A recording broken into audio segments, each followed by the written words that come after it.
just streaming, so there's that.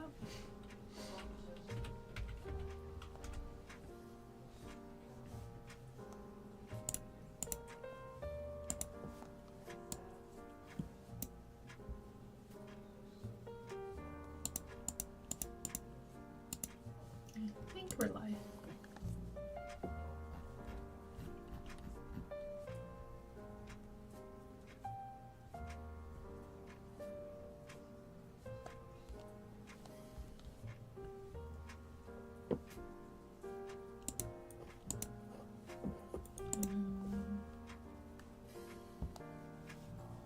But I don't see the chat. Why don't I see the chat?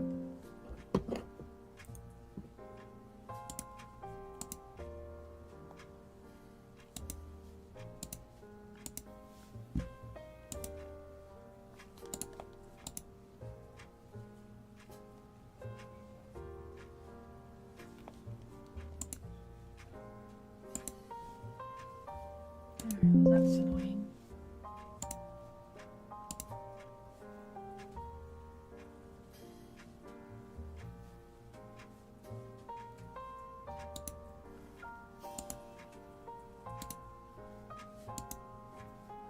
Yep. I think I see the chat now.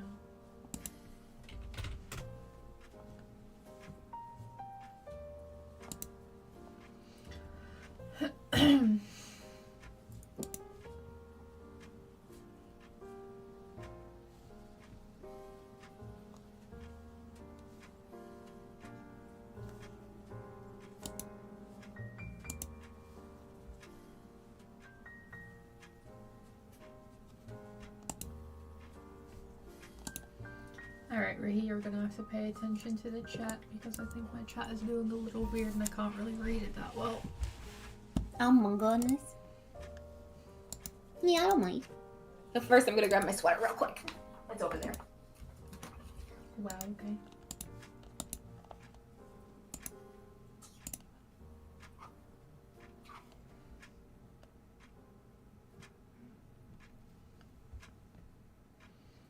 It's alright. I moved to actual YouTube so I can kind of see the chat now. Hi Ari, hi Kometa, hi Fruit Loops. Yeah, I don't know why OBS isn't showing me the chat. That's kind of annoying.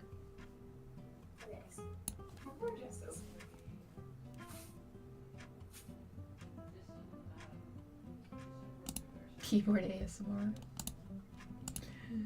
Sorry, I'm trying to figure it out.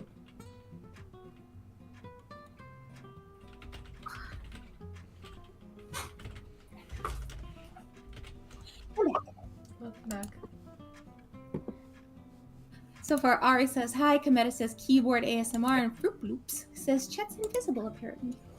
Yeah, that's what I said earlier about like can't seem to really see the chat, but I also opened up YouTube, so at least I see that chat. Well, that's good at least. Whoever's on Twitch, sorry, can't read the chat. Oh, I can open up Twitch too. Honestly, I don't expect many people are gonna watch from Twitch anyway, so it's fine. You never know though. You never know. I'm sure it's fine.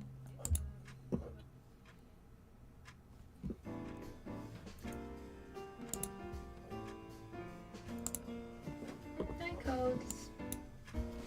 Alright. Doing that commission live stream, let's go. Let's Get go. all my references up. Wow, rude. I'm rude now. You're always rude. You've always been rude. Wow.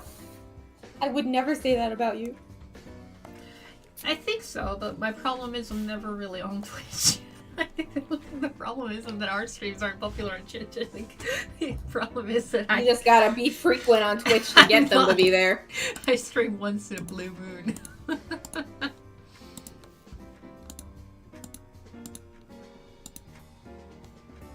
Yeah, I should do more art on Twitch. I should stream more, but it's work. It's work.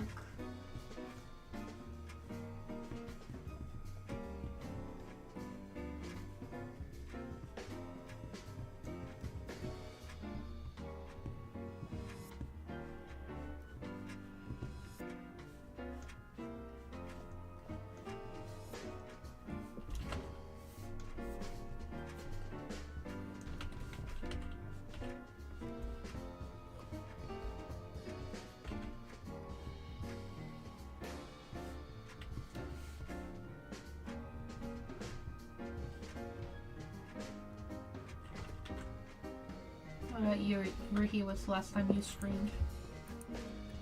Last time I streamed? Yeah, you used to stream too. Oh, jeez. I don't even know. Definitely over a year. I don't really remember at all, actually.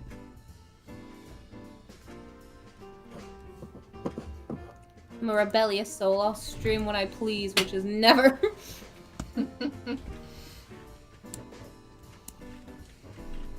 Seems like you're not gonna catch me streaming. Me streaming in this economy? What do you think I am?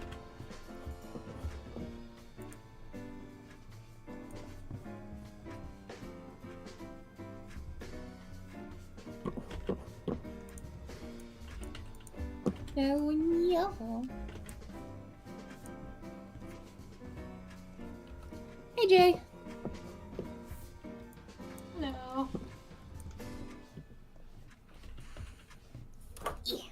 So what Smiles want for his commission? It's the Bunny Split Sisters again with Amaranth, but this time it is Kelly instead of Mary. Science says, oh no.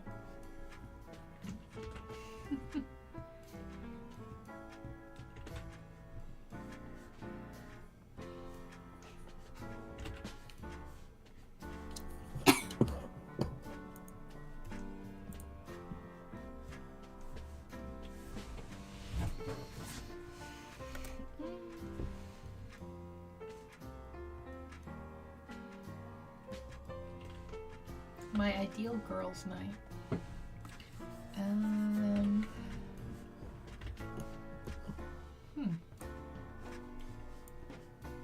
D&D.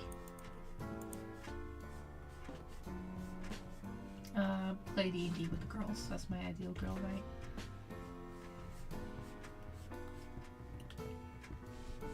What about you, Ruhi?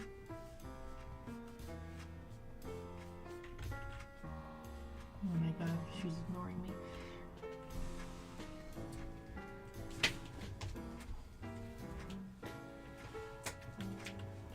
Ruhi, Yeah. what's your ideal girls' night? Murder. Wow, okay. I'm not saying we murder us. We murder other people.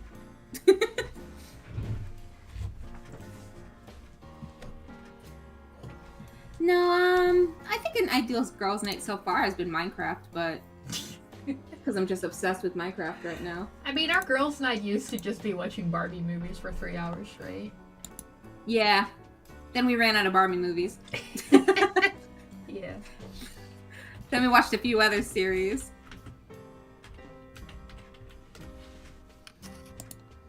I mean, yes, we do also play D&D, though. Also, Jay says, hear me out on pickup lines. What are you talking about? D&D is very fun. I recommend it to everybody.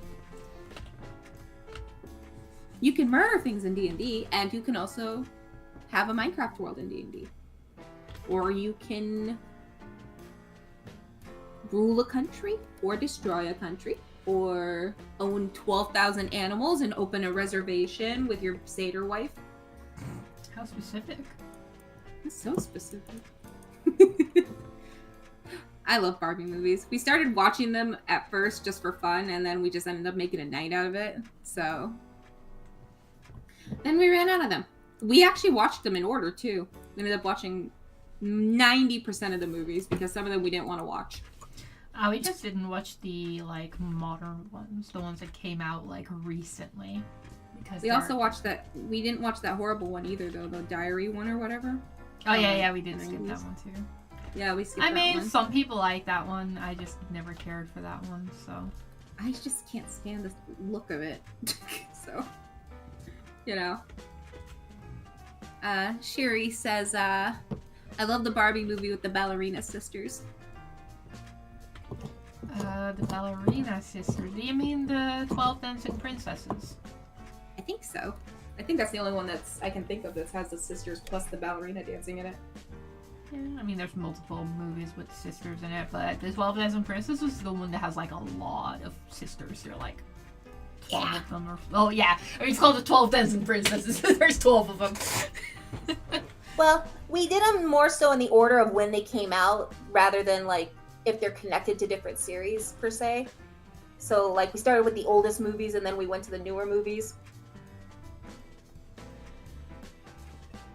Yeah. We also ended up watching a lot of vintage Disney movies. Like we went from the oldest there too to some of the newer ones.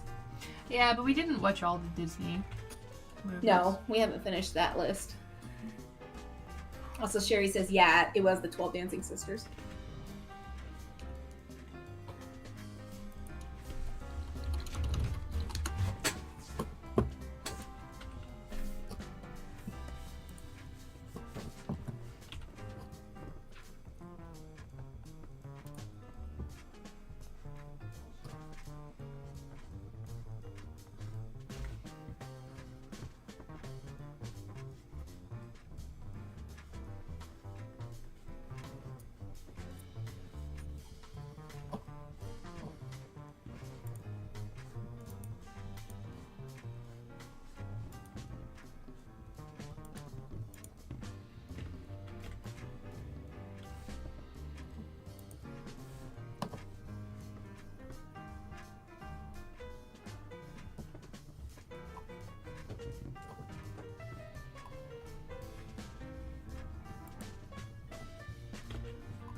Fruit Loops is asking, would you say the old ones were the best? And I would say yeah.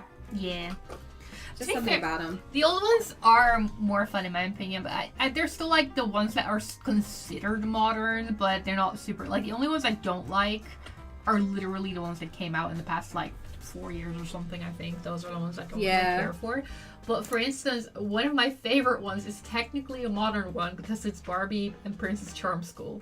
Because that's when they stopped. It's when they kind of stopped going into the fairy tales, like the classic fairy tales, and they started to make up their own stuff. Because, for instance, I love Fashion Fairy Tale too. The Fashion Fairy Tale, and I love Princess Charm School, and they're just completely made up stories. And the reason I love Princess Charm School is because it's so unhinged. Like, because I mean, Barbie's always a little unhinged. Portia is the best part of that Portia movie. is amazing. Best character they've ever come up with. I love Portia. I will defend her with my life, but also just how alright, you know what, I'm spoilers guys about Princess Charm School, but I'm assuming either you've already watched it or you do not give a shit. But the premise of Princess Charm School is Barbie is she works in a cafe. She's apparently the only person who works in this cafe. Anyway, she's working her ass off in this cafe to support her family of her little sister and her mother, because her mother is ill. So she's working in this cafe. It's a modern setting, by the way. It's not like medieval, it's modern. And it's got like royalty, but at the same time, it's modern. It's modern. Like she's trying to afford the medication for her mother, I think. So she's working her ass off. And then her sister's obsessed with princesses. So in this world, there are princesses and lady royals, which lady royals are just like a glorified name for the it's just the assistant of the princess. She just become like the maid bitch of the princess. You got the princesses and then their assistants, and their assistants are called lady royals. So once a year, they have a lottery where a random pauper can become a lady royal, I guess. Like you get a scholarship for the princess school and you can become a lady royal. So obviously her little sister signed her up for it, and her name gets drawn, and she's like, I can't just run off and like do this. And her mom's like, okay, Barbie, listen, you need to do this or else I'll die. Well, she doesn't say that, but basically her mom's like, oh, this is implied. It's a great opportunity, you should do it so we can't stop being poor. Anyway, she goes to do it, and there's this other girl, is it Mackenzie? I don't fucking remember. There's like the mean girl. She's like the future queen of this city, because every city has a queen, I guess, based on how many princesses there go. They're like, I'm pretty sure there's like at least, if you consider that like her class alone definitely had 20 girls in it, and if they're like graduating every year, that's like a lot of queens or a lot of future queens. There's a lot of kingdoms. They're all sending their daughters to here, I guess. Anyway, Barbie gets befriended with two other girls. You got the mean girl that doesn't like her. She's the future queen. And obviously, I mean, halfway through the movie, Barbie's like, oh yeah, I love my mother and my sister. By the way, I got adopted. Like, I got adopted. My mom just found me in front of her door. Like, this is my mom and I love her, but she just found me. Like, oh, my sister loved the story about how my mom just found me on her doorstep. Because someone just randomly left this. Sure is. It's literally the cliche of someone just left a baby on the doorstep and no one questioned it, I guess. Like, yeah, this is my baby now. Okay. Anyway. Baby, oh boy. When this happens, you obviously start thinking like, okay, right, she's going to be the future queen, isn't she? Because like, not a few minutes later, they go to the castle because they all get invited to the castle, and then they find a portrait of like her biological mother, who was the queen, holding her as a baby. And then everyone's like, oh my god, Barbie, no one ever told you this, but you look so much like the past queen that died and her daughter that went missing. And Barbie's like, oh my god, you're right. So what is that? Anyways. and the mean girl overhears this, right? Like, the mean girl overhears all of this happening, and she's like, oh shit, Barbie is the actual princess, like the future queen. And then she stops being a mean girl, which I kind of get, because you just found out that you bullied the future queen of the kingdom. Like, she already felt like that guillotine get closer to her neck. She's like, nah, we're not doing this. So she stops being mean to Barbie. But her mother, who happens to be a teacher at the school that Barbie goes to, like, her mother is like the dean, and she was also relentlessly bullying Barbie, which is so weird because when she first meets Barbie, she almost seems like she's going to be nice to her because Barbie messes up. And then she goes over to Barbie and it's like she's going to be like, oh, it's okay. So it sounds like she could actually be a decent teacher, because at the beginning she kind of came across as like, oh, I'm going to like soothe this child who has obviously just won the lottery. I'm going to tell her she can do it. But then she recognizes that Barbie is like basically her niece. And she immediately goes to bullying. So... Anyway, both the mother and the daughter were shitty to her. Daughter finds out, oh shit, that is actually the future queen. The mother, by the way, knows. She knows the moment that she saw Barbie. She's like, shit, that's my sister's daughter. That's a problem. So she tries to get Barbie expelled, which is the worst she does. It's like she just tries to get her expelled, right? So Barbie kind of agrees that she's the princess when other people are telling her like, I think you're the future princess, and like, okay, yeah, no, I think you're right. So she tries. You're a princess, Barbie. You're a princess. So she tries to prove she's gonna try, because obviously we need like, okay, so it's okay, guys, because in this world we have the crown, and the crown will do a really cool light show if we place it on the future queen's head. So obviously if we put it on Barbie's head, we can prove to everyone you are the future queen, and not Mackenzie. I don't think her name was Mackenzie, but the other one. So we can show everyone that you are the actual daughter of the queen that died and her daughter went missing, blah blah. So there's this whole chase, and like, this is a secondary because it's already unhinged, right? This is already unhinged. So she gets to the party. She gets the coronation because obviously her niece is about to get coronated.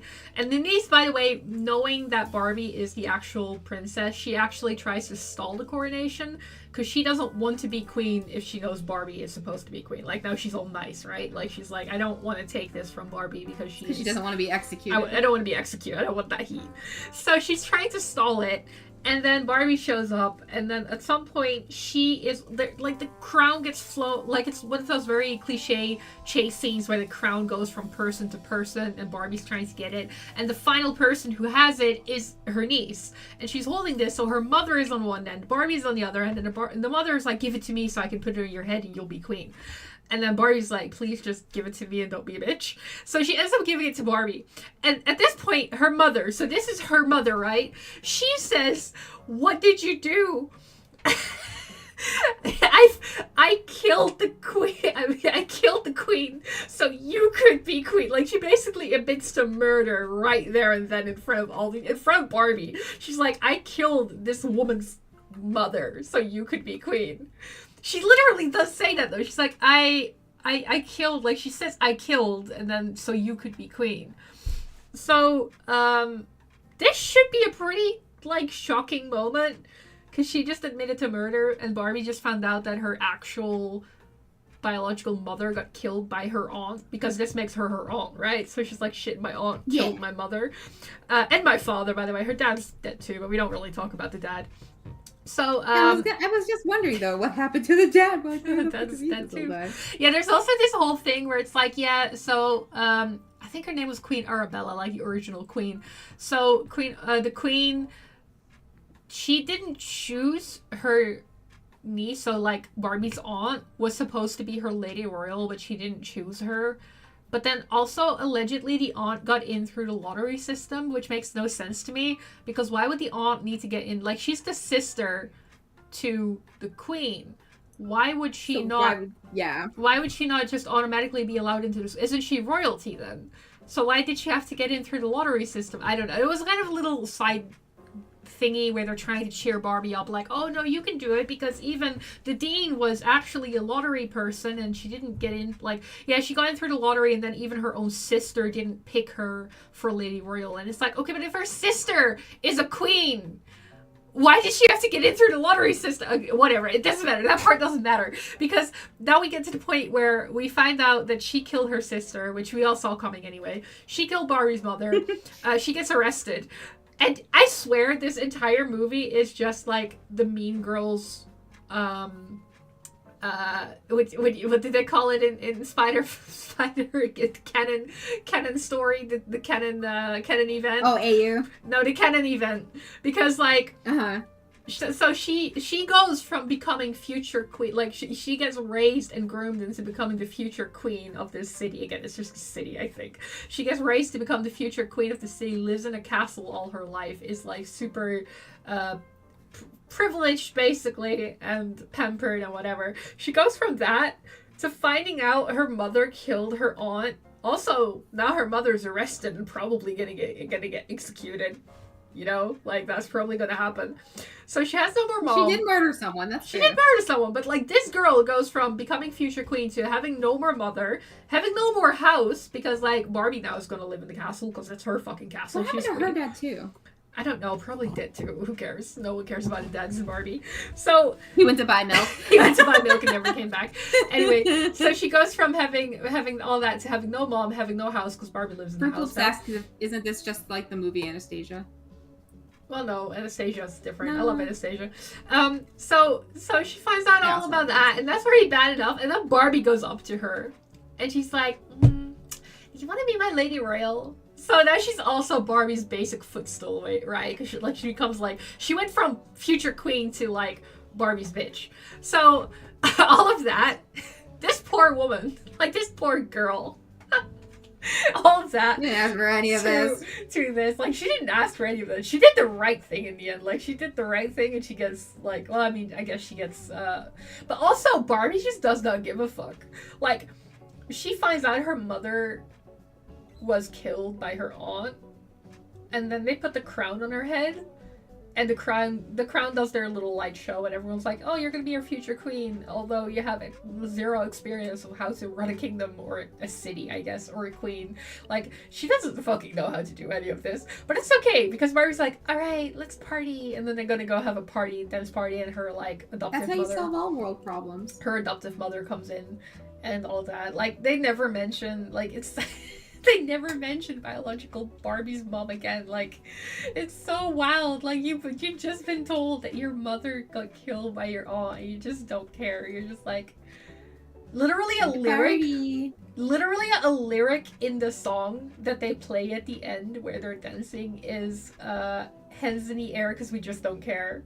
That's such a wild song to follow up Barbie's mom getting murdered by her aunt. Barbie's mom sitting in heaven like, what the fuck? I mean, seriously? Anastasia is a wild movie too, but I love Anastasia because I actually grew up with that movie and I think it's great. Same. I love that movie.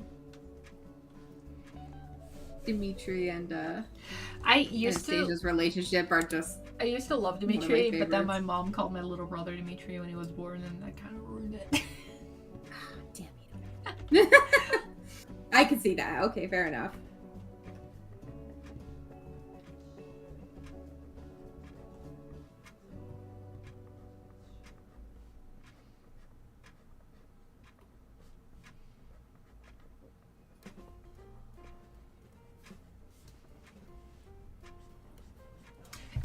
jazz version of Happy Birthday. What the hell? I just got a random Yay. jazz music thing playing in the background. You know, that's fitting though, considering Miles is the one getting commissioned and he wants Yeah, that's true. happy The birthday person to who him. commissioned me does have. No, he had his birthday yesterday, but yeah. Well, yeah, but we didn't say anything. I didn't say anything yesterday, so today Well, I it did. counts as his birthday to me. Well, I was at work by the time I had to go.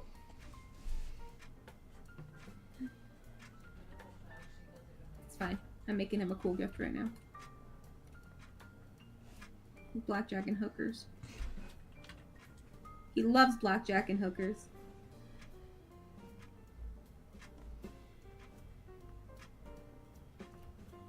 Shiraz says, hey, you are the princess. Your biological mother got killed by your aunt. Now that we all know that, let's forget about your cousin that trained her whole life for it. Now rule our kingdom and let's party. Yeah, basically, that's the end of the movie. And I love it.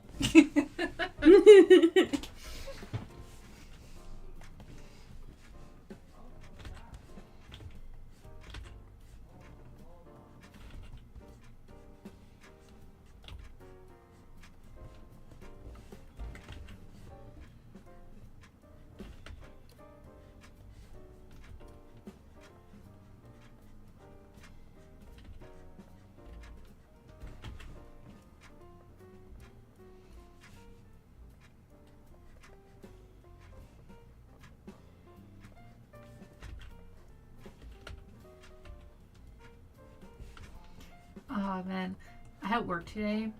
I walked the post, so I had to do an extra area today, and Ruhi was so much post. Oh no. I hated it. You stop that. I hated it so much.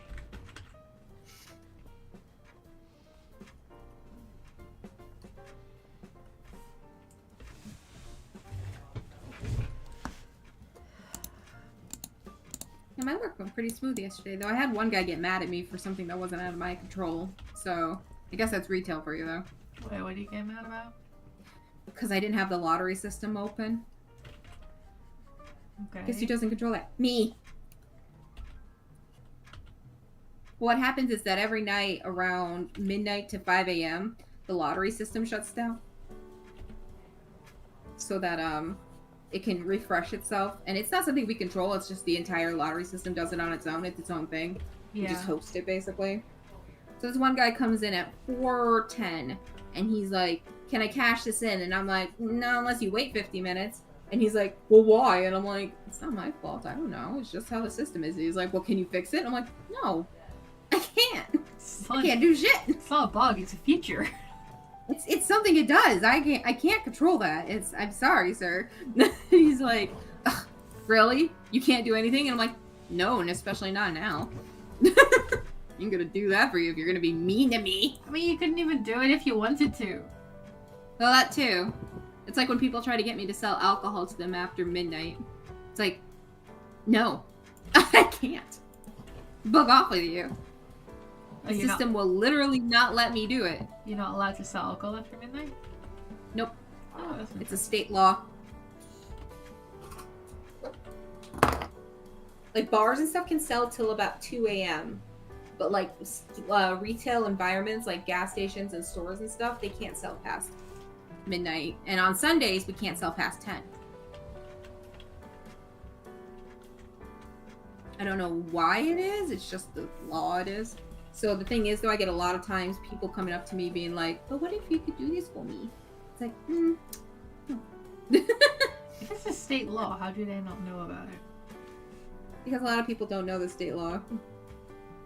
A lot of people really don't want to think about the state law, so, you know. Hello. Oh, hi. Oh, hey. I was gonna say, We've got our girls' night complete. Yay. Sorry about your cat, by the way. I'm sorry she's a menace to society. Yep. How's she doing? Looking out the window in the sun. Longing to be back underneath.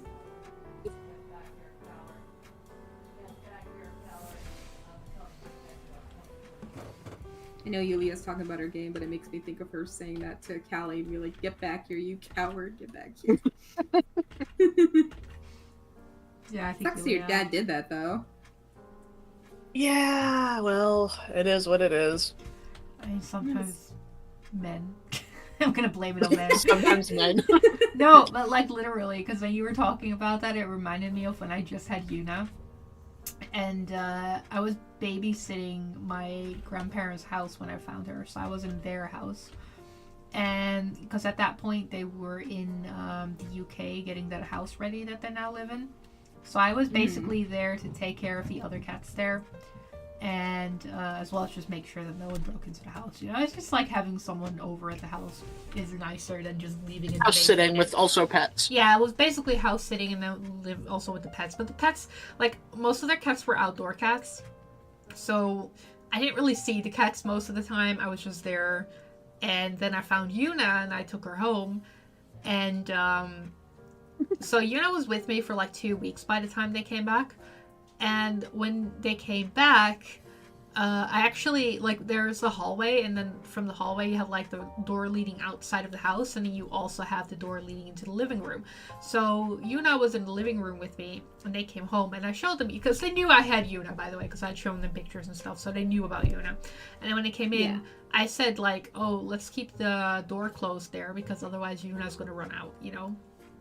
Yeah. So, first thing my grandpa, and like I told him this, right? So grandpa comes out through the door, and obviously he leaves the door open. So Yuna runs out. So I go after her and grab her, bring her back in, close the door again. Literally tell him, hey, don't do that. Yuna's gonna keep running out if you do that. He does it again. He literally does it again within, like, I'm not kidding, 1 minute. And I grab Yuna again. God. And I'm like, dude, don't do that. Point, I'm just like, what the fuck? And like, he then proceeded to do it for a third time. At which point I actually start yelling at him, like, I don't care, Grandpa, I'm gonna fucking yell at you. You're a fucking idiot. Fucking stop it. And I'm not the only one yelling at him. At this point, my grandma's yelling at him, my aunt's yelling at him, and he's pretending like he's done nothing wrong. Like, you're a fucking idiot. We told you multiple times, keep that fucking door closed. Like, it's not even about, like, oh, you accidentally left it open and nothing bad happened, but like, remember next time. No, every fucking time that you opened that door, Yuna ran out and I had to go run out after her. Like, every time, the whole reason we want you to keep the door closed, the situation happened, which we wanted to avoid it by keeping the door closed. And every time you get yelled at, maybe at the third time, you fucking listen. But no, he doesn't. So at that point, I just cuss him out. I go upstairs. I set Yuna in a different room. And he's like all acting like a hurt puppy. Like, I don't know what I did. Like, no. Some fucking idiots are just idiots. And they're just too dumb. They're living in their own fucking world. I don't know. Yeah. Just the lack of, they just don't care. They just don't care. They're living in their own world. They just do not, like, sympathizing? No, they don't do that. They don't know. Like, the only thing they know is what they want to do. And everything outside of that is like, don't care. Don't care. There's just noise coming out of your mouth. I'm not going to listen to you. I'm not going to acknowledge it. I'm not going to acknowledge anything you're doing. I'm just going to do what I want to do. And if anything goes wrong because of that, it's probably your fault. And if it's my fault, it's not. It's your fault. Also, just Ace Spices. Hello. Hi. Mecha Wearer says, in my state, they still sell past 12 a.m., which was surprised them when they moved here. Also, that's not surprising, because I feel like Minnesota, because that's where I'm from, is very strict with alcohol. It's just how Minnesota is. Also, Main Game Boy says, hello. Hi. Or, well, typically he says, hi, y'all. So. Hello. Aw, that's okay, Main. The thought is appreciated. They said, wish I could do a comm for this stream, but I had to save up for some stuff. That's alright. It's okay, Momo gets to draw bunny girls, so... Yeah. I'm technically also drawing a bunny girl, but... It's because I know Miles bunny girl for Miles? No way. Miles would never want this. Well, I'm very specifically drawing the girl from the rabbit video, the Miku. And I'm putting Amaranth in it. Oh yeah, I like that. Yeah.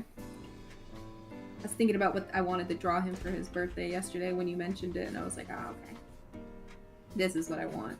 because the song's also been stuck in my head, so it's kind of like works out.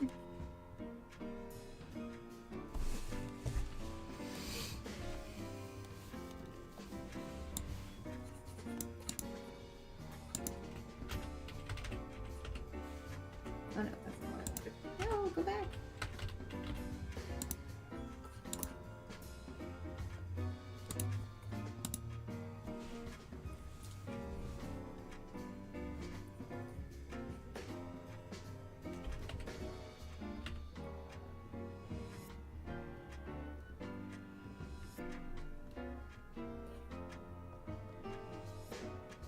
Hopefully the stuff that you needed to get was good stuff though, Maine.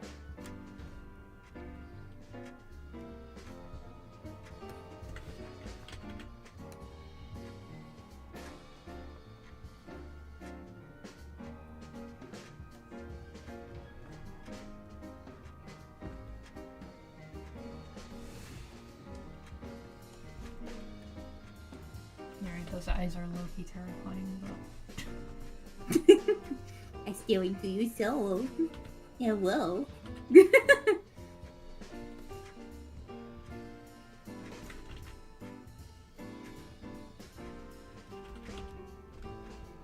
need to learn how to draw more creepier eyes, considering a lot of things that I think about is like horror-related stories. And I actually can't draw horror all that well, I feel like.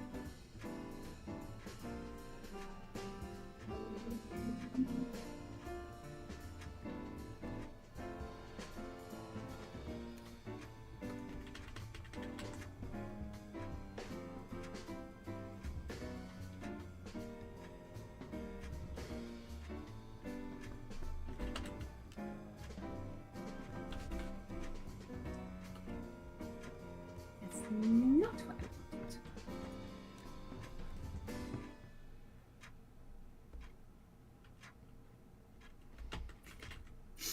I'm remembering the thing I drew for Miles last year. I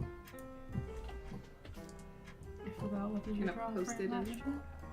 Well, I drew an actual cute picture, but then I also drew this other one as a joke.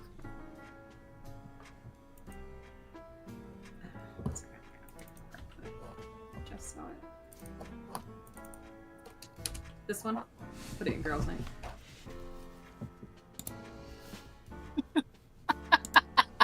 He's any like bunny girls.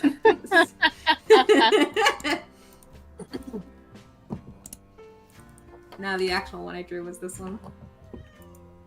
Oh, that's That's super so cute cute. though.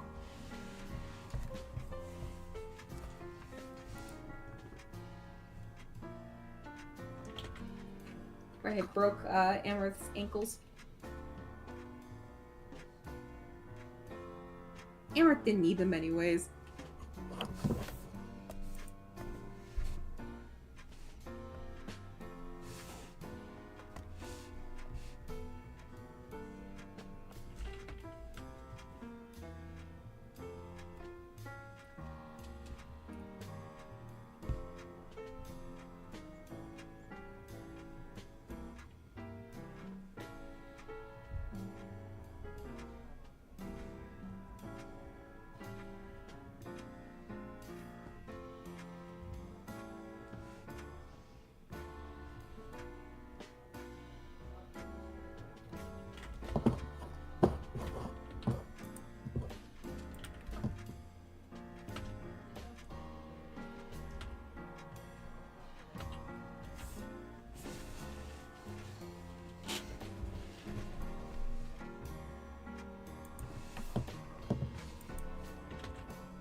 Hey, that's weird. My phone just randomly started playing music again.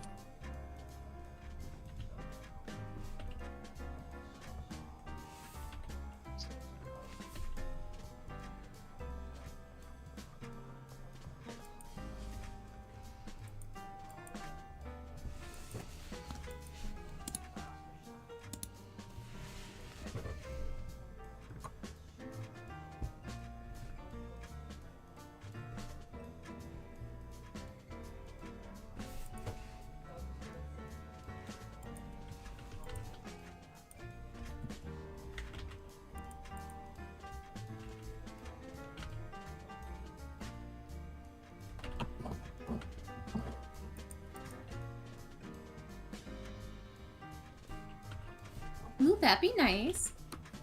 Maine says, still meaning to draw some blush and cast fan art. Might make it today. LOL. Ooh. Ooh.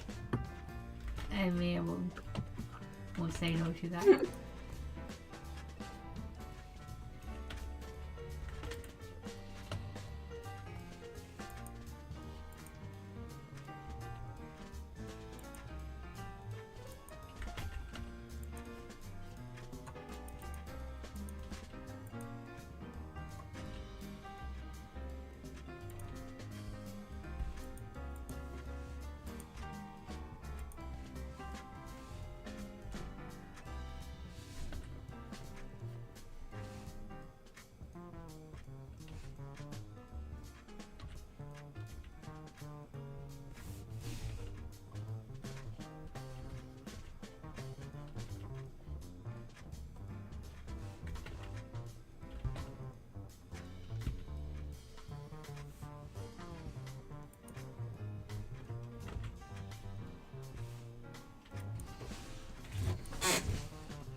Hello, you little troublemaker. Yeah, you.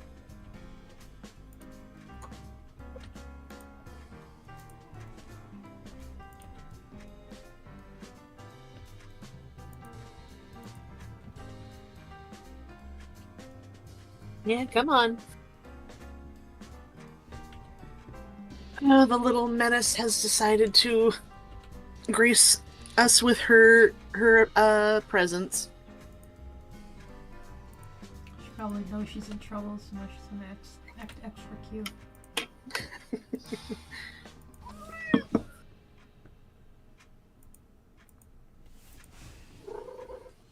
You gave me panic attacks today, you little stinky butt.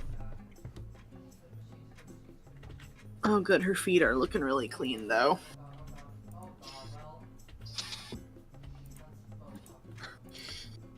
I had to take her into the bathroom and wash her feet in the sink.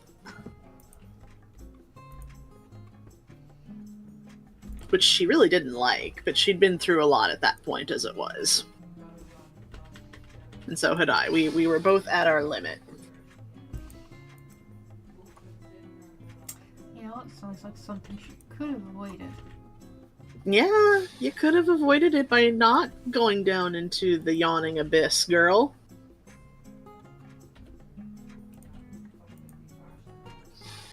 Well, you know what they say about curiosity and cats. Apparently Callie doesn't know what they say about curiosity and cats. Oh, now she's purring. Now she's eating up all the attention.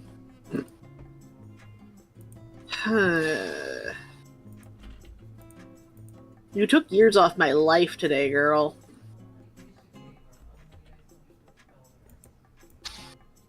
You still got dust on your whiskers.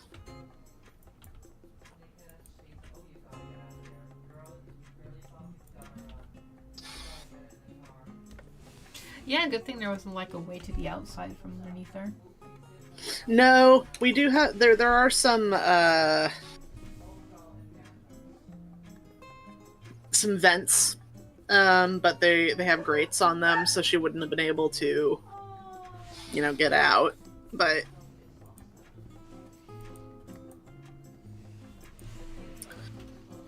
she certainly didn't expect there to be a stranger under the house.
I'm gonna change the music. This isn't really my favorite.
How's your drawing going, Ruhi? The what now? And how's your drawing going?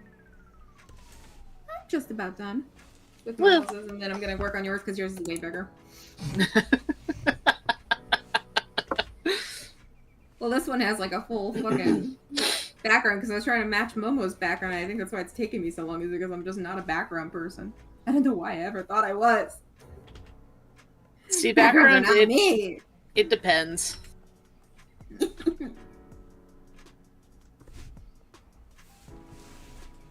Yeah, Callie? You cleaning yourself? Kelly's like, I've done nothing wrong in my life ever. I'm honestly a little impressed with how clean I got her paws, though.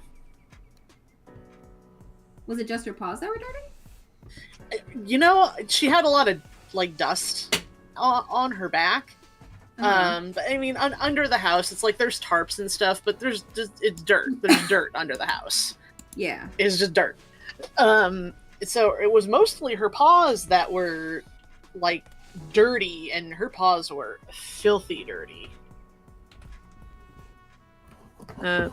Punky Slush says, anyone else on mobile? I just found the wildest glitch. I'm guessing they're probably for, talking to YouTube? other. Yeah, I'm assuming. Or Yeah, no, yeah, we're all- that's YouTube. We're all on PC. I can't imagine trying to watch streams on a mobile device.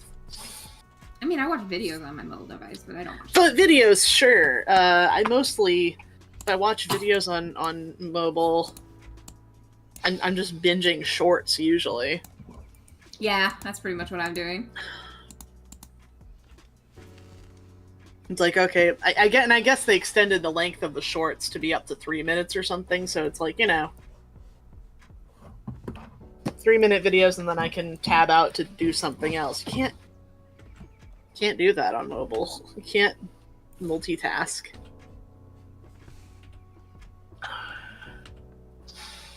Skill issue. Skill issue on my phone's part, at the very least.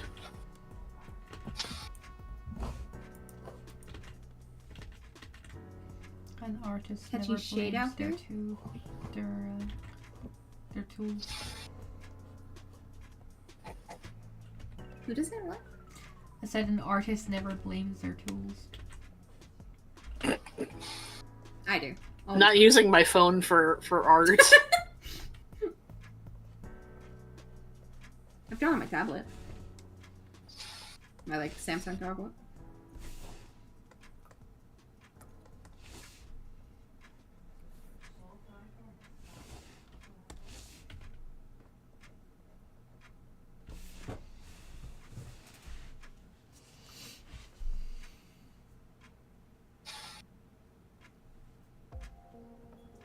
Yeah, there's still one commission slot at the moment.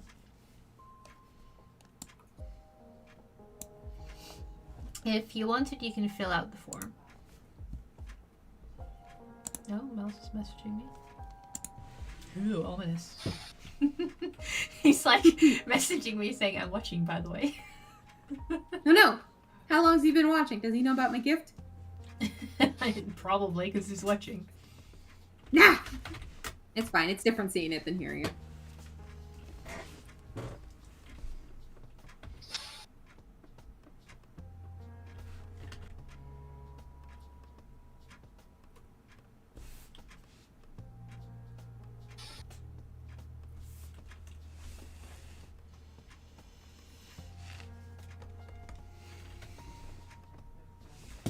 New commission links. That's exciting. Oh. I said in there twice. I'm pretty sure they lead to the exact same form. At least they should. Hold up. Yeah, they lead to the exact same form. Take your pick. Momo just wanted to be daring. Have an extra one. Entice you twice as much. You know, sometimes people have issues reading the description, so I thought if I put it in there twice, maybe they'll catch on to it.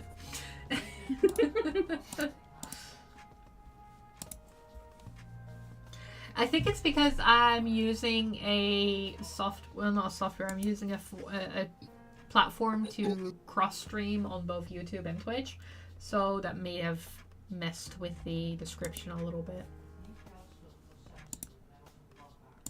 Well, that would kind of make sense.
If you hear screaming from the other room, guys, don't worry. My roommate is playing Fortnite. That's the excuse, anyways. There's a murder happened back there. That doesn't sound like a murder. Probably isn't It's a murder. surprise. It was a surprise murder.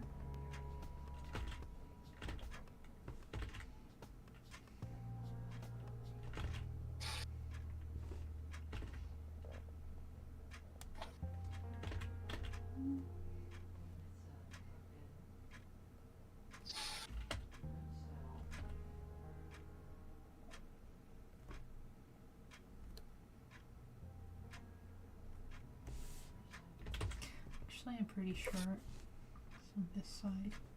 Which means it changes one on that side.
So, Chi, have you figured out what you want to make a merch off yet?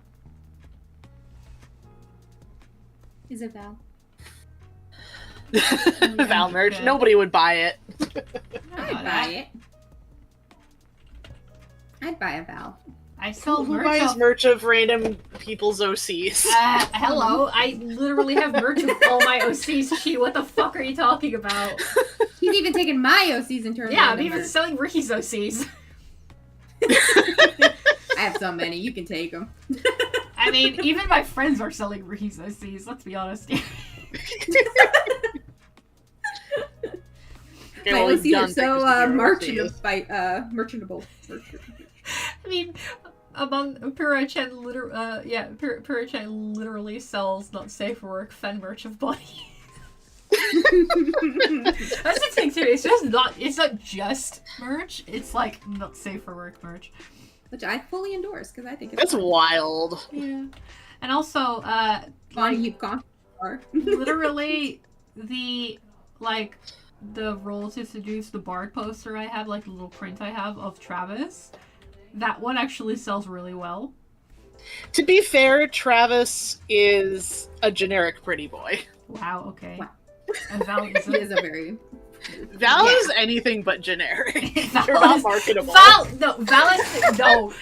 Excuse you. Val is very Val's not much. like other pretty boys. Val is very much the generic, non-binary fucking fairy. Like, I'm sorry, but I've seen characters like that before. You know who's not generic? Mimsy.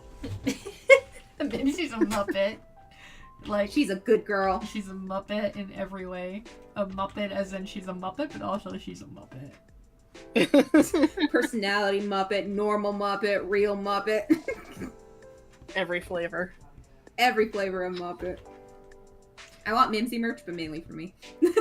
I'm gonna basically make Mimsy stuff for me.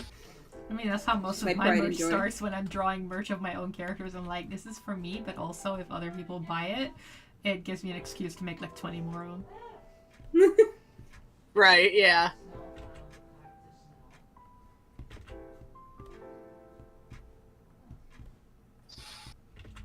Honestly, Chamomile's probably more marketable than Val.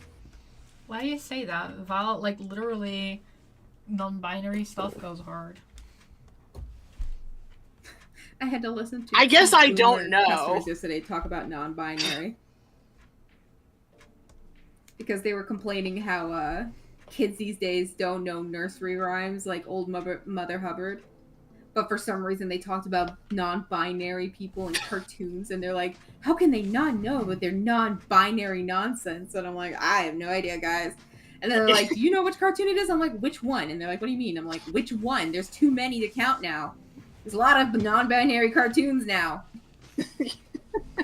Then they just gave me this horrified look, and I'm like, guys, please, it's not that bad. Just chill. Chill. You're not even watching it. Don't complain. That's funny, though.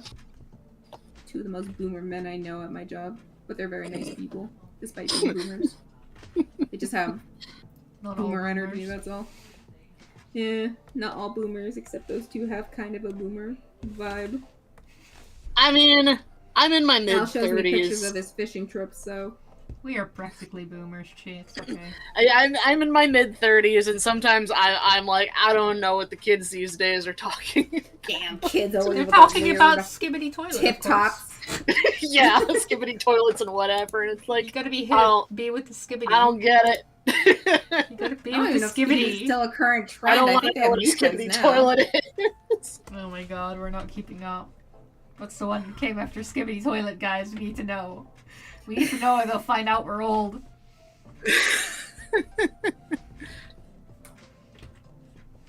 No, Sparkle Sparkle was quite popular for a bit. I don't know what that is. It's basically this woman who says, I deserve more and I deserve money, and she would go Sparkle Sparkle or You know something what? like She's that. right. But it was like against like men in general. She's like, men deserve to pay me for being near them. Sparkle Sparkle. She's And right. it's like, you That's know just what? All mimsy right. energy. To be Something fair, like that. to be fair, I Hey, go Jokester. on I go on Instagram a lot when I'm in bed, like trying to fall asleep, and I just open Instagram and doom scroll the like. Because, okay, it's a good thing that you're not active on Instagram, because I would be sending you all these fucking reels all the... I do it anyway, because I send them to you on Yeah, I was gonna say, you do it anyway. What are you Yeah. talking about? But I You send do me it to so many try- weird Dobby videos. I did. That's not true. I've only sent you like twice. My friend made the dumb mistake of telling me like, why do I not get the pregnant Dobby videos? And I'm like, you don't want the pregnant Dobby videos. It's like, I do. So now I sent her every time that horrible, disgusting AI fucker is on my timeline. I send it to I send it to her. I send it to her right away. You know, You she want did ask pregnant for Dobby? it. You're getting every single pregnant Dobby I can find now. Anyway, Dobby does not know who the father is. Dobby had an orgy. What the fuck? That was literally one of the videos. Like, fucking They Dobby make no had an sense. orgy, and then they They didn't make know who no the father sense. was. They make no sense. It's all AI slop. They were talking to, like, Potter or something like that, being like, It's- Potter, I don't know if you're the father. It's all AI slop. Don't watch them. But so I don't want to. no, you don't want to. I don't even want Even if to. it wasn't AI. But I have come across those videos where it's like, men just need to give me money, and I'm sorry, they are kind of relatable. But even men, just give me money. I want the government to give me money. Just give me money. Just give me money. Hey, Jokester is here. Hello.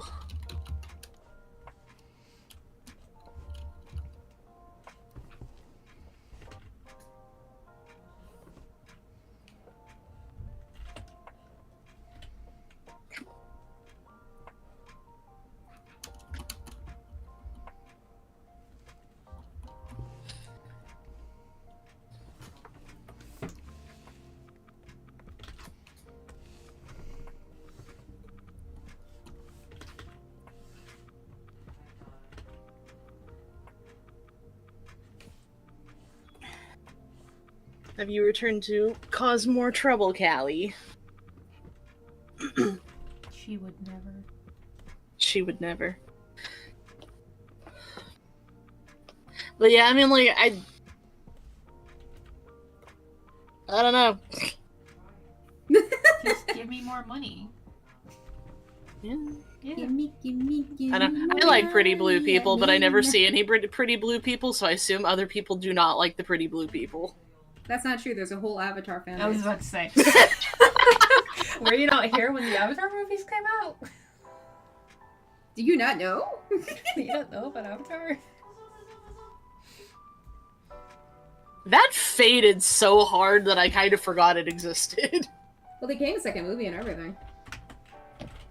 Yeah, and it's like if people are like, oh man, the second Avatar movie is out, and then like a week later, Here. nobody cares. I googled blue people, blue characters, and one of the first character that came up is Lapis Lazuli from Steven Universe. Yeah, that's right. I thought the first instance it was going to be Sonic the Hedgehog, but No, not even. you know what, valid. I mean, there's also that Oh yeah, cat from yeah, Sonic Gumball. too. I didn't even think of him either. There's that cat from Gumball and the blue jay Oh yeah, from Gumball. that bird series that I did not watch because I was kind of what's it called? They're also in that meme with Twilight with the pony, where like Oh god, regular show. Oh, Mordecai. oh that one yeah. That was kind of like I was already too old by the time that came out, so I never really watched it. Oh hey, Dory from Finding Nemo, and the dad from Bluey. Bluey! Dad from Bluey. That whole but show is literally about blue people. It's called Bluey. Hey, and you've got Sully from Monsters Incorporate. I don't know what you're talking about, Richie. Blue characters are super popular. I think you need to expand I your mean, look horizons. at Val merch just because I want to see a Val merch. Yeah, exactly. But I don't know That how was my whole popular- point. You're like, oh, no one's gonna buy it. You don't even know that. All right. Jokester was like, okay, what about Blue from Blue's Clues? Yeah, literally called Blue's Clues. They're blue. Right? So silly people. She was an icon. She was. Oh, I guess we're just drawing inklings the entire evening because the third commission I got in is also an inkling. Yeah. More Sploon. Oh, hey. Wait. I remember you.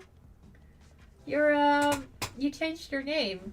I used to do a lot of commissions for you.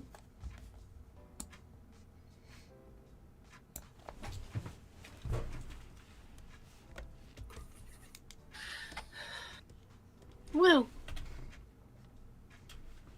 I'll send you the invoice in a little bit. Just gonna draw the colors around these.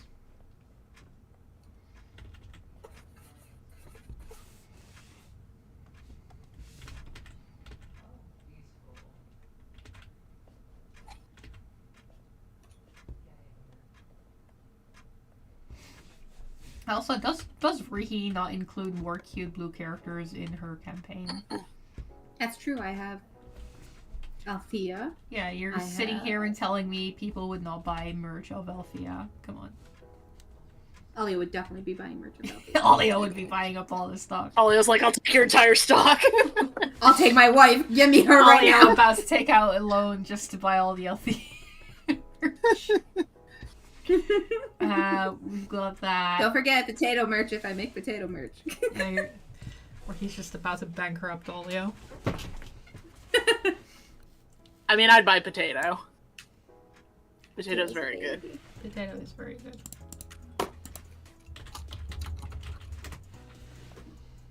How old is Miles now, anyways? Old. 40. Okay. He grew up so fast. I feel like I've known him since he was a baby. He was only 3 years old when we met him. Olio's in the stream and he's like, oh, I heard my name. Yeah, Yeah, it was Ashen. I do remember it was Ashen, but I didn't know if you changed your name for any specific reason, so I didn't want to just say it.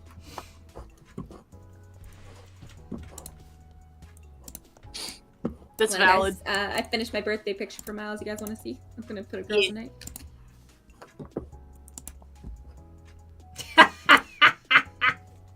Oh, God. that's menacing. He's gonna love that one. Sending to him right now. Where is he? Oh, there he is. Pretty sure that pink line that you drew around the outfit is supposed to be bondage, but you turned it into lines. Well, that's what it looked like on the actual picture when I looked up the reference. Oh, okay. So it just, I do believe you're right that it's meant to be more of a bondage, but it kind of looked like a ribbon when I was originally looking at the reference I used. So, because you looked at that Deco 27 video. Mm-hmm. Either way, I still think it looks good. Hey, Oleo, tell I added the a friends candle. tell the friends that you're playing games with right now that they're nerds.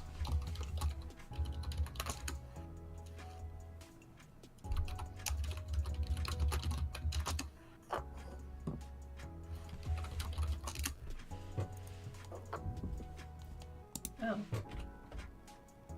Oh, Main Game Boy says, I'm back. I just finished and posted some blushing cast fan art. Oh my god. I'm getting Where are you gifts. keeping it from us? It's not even my birthday. Where did you post it? I don't understand social media anymore. There's too much of it. There's too much social media. There's too much social media, please.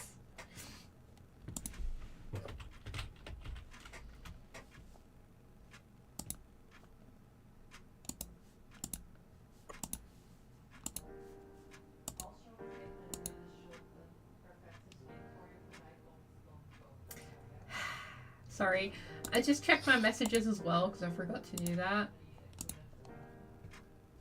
Okay, don't know what that is. And so, the manufacturer I have for the enamel pins, right? Every half year they message me and be like, hey, we love your enamel pins. Can we please make you more enamel pins? And it's like, you already making me, you are my supplier. You're already my supplier. You don't have to cold call me about enamel pins. Oh, blue sky. Okay. There it is.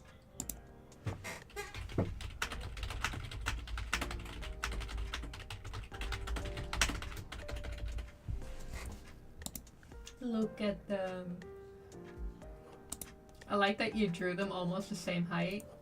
Blush is wearing something made for heels right now. Go for her!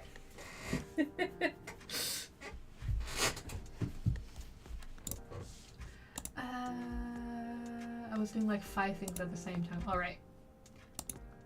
Let's go.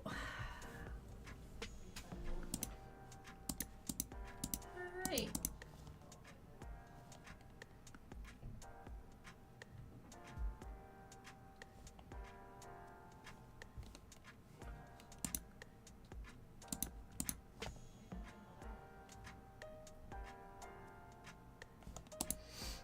Alright, Ashton, I'm adding a little bit for the range blaster because that's like quite some details to draw, but I'll just add 5 to it, okay? Well, she is quite a bit shorter than Cass, actually. Like, here, I'll try to draw it real quickly because, I mean, it's funny because I basically have 2 main ships right now that I draw. And, both of them are like the extreme. So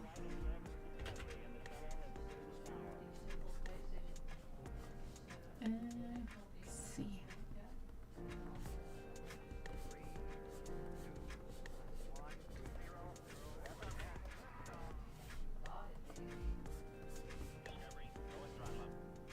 Like with Blush and Cass, Blush kind of comes up to here.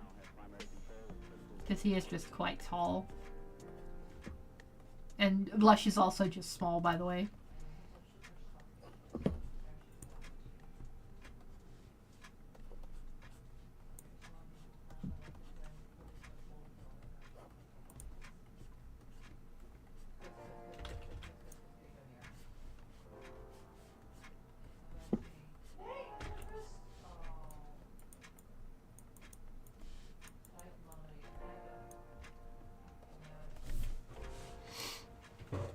So that is Blush and Cass's height difference, and then the other ship I'm currently drawing a lot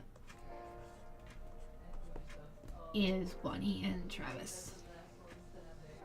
I'm also gonna draw their height difference, because why not?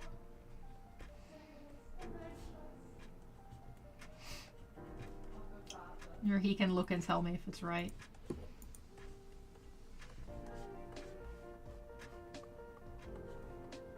Yeah, it looks about right to me.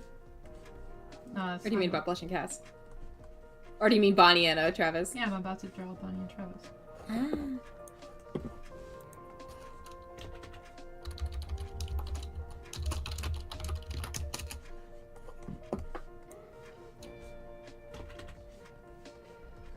Man, drawing, Look at this. drawing legs is so fucking difficult from the front. Just look at that little tiny hook at the bottom.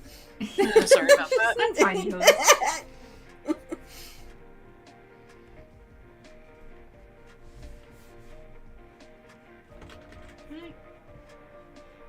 Travis is kind of like shoulder boob height to her.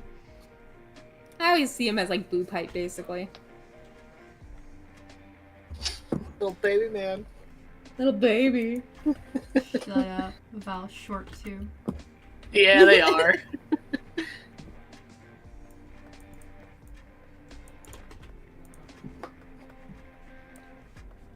Honestly, the biggest issue I have with drawing Travis is just not making him actually look like a child. He's not supposed to be a child, he's a halfling, but sometimes it's a little difficult.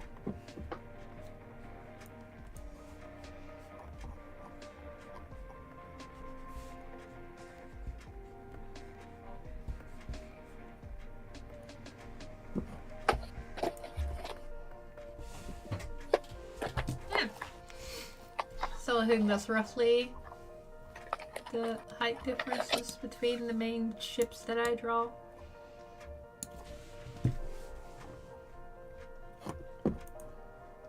Yeah, that's about right, yeah. Tall girlfriend, tall boyfriend with short girlfriend, short boyfriend. How did we all meet? Well, me and Momo met on Tumblr, and then we met Chi through Discord, technically, in Splatoon. Yep.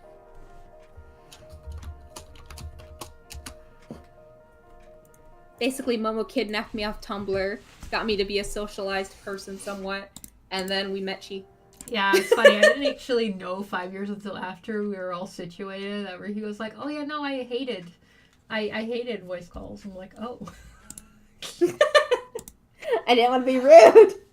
Well, that's Because funny. he always made me feel nervous. I always got really nervous about I know, him. but that was so funny though, because like basically I gave you an anxiety attack every time I called you on Discord. on not Discord, back then it was like Skype maybe, or was it already? It's okay, it wasn't Was just it- you. It was was it- anyone who called me. I'd have an anxiety it- attack. No. Was it Skype or It was Skype. We were on Skype. Because We met Chi on Discord. Well, no, I was thinking about Messenger. Well, you messaged me on Tumblr, and then we went to Skype, and then you called me on Skype, and that's how that started.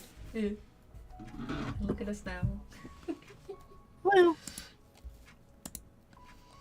To be fair, the funniest part about it too is that, because that was back when we were in the pony fandom, and I definitely, like, I had a freaking, like, competition with another friend of mine where we were like, let's see who can befriend Ruhi the first. Like, we literally had a competition. I was a competition. Yeah, you were. And we were like, let's see who can befriend Ruhi the first. And then I actually was rubbing it in her face, like, haha, she added me on Skype.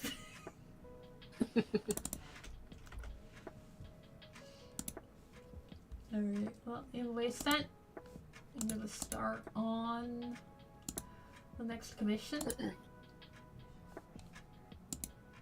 Also, hold up, my grandma messaged me and we can't ignore grandma.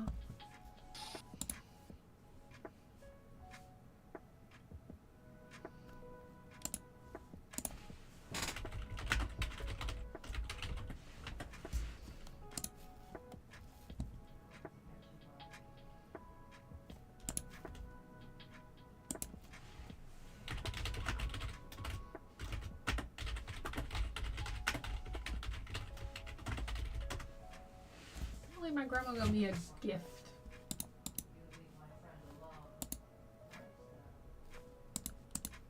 Alright. And the collaboration me and Ruhi really mostly did on Tumblr back when we had the pony blogs. Yeah, it started there, and then ever since then we've just kind of done things together. Yeah. I don't know if what we do now is so much collaborating as it's just having fun. Coexistent. Yeah. Because, like, the characters, especially with Bunny and Travis, yeah, I'm drawing them a lot lately, but they're just D&D characters. It's not really collaboration, it's just Reese playing D&D. She's like a DM, and I'm just hyper fixated on my player character. See, that's a trick. If you want me to draw your character over and over and over again, just run a D&D session for me, and then get me to hyper fixate on the character.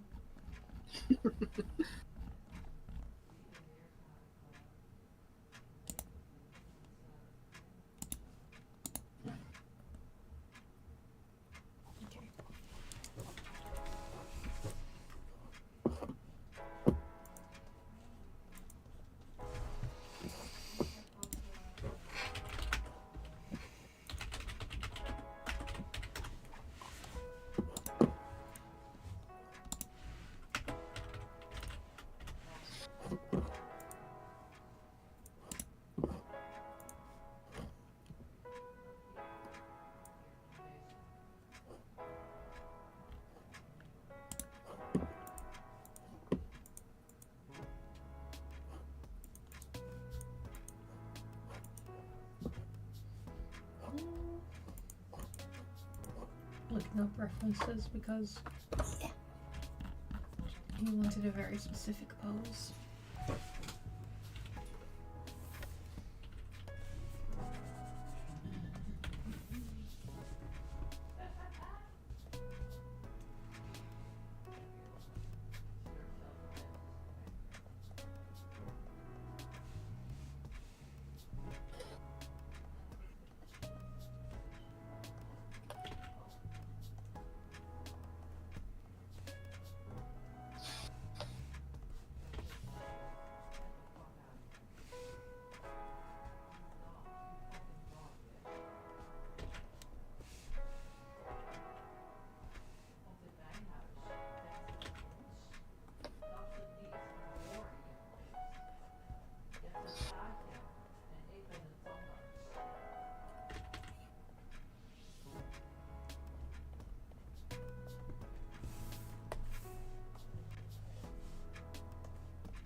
You guys want some girls' night questions? Yeah. Sure. What's the most ridiculous thing you've ever said to someone you liked? Also, Punky says the PayPal's done. Okay.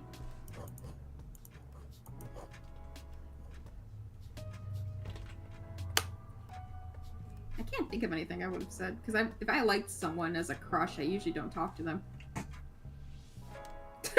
Cover. And half the stuff I say is very silly, so who knows? Admittedly, I'm not really sure that this question is applicable to me either. Have you not said silly things? I mean, I've said silly things. But I feel like the context of the question is like, oh, you have a crush on this person, what's the silliest thing you've ever said to them, kind of thing. And it's like,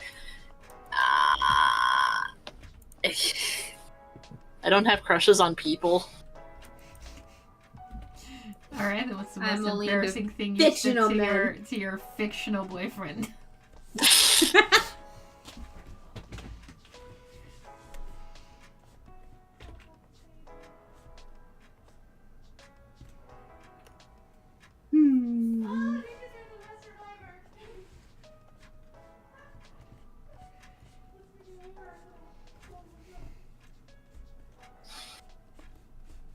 If my fictional crushes are into me, grass in my fucking house. You're right. You bastards.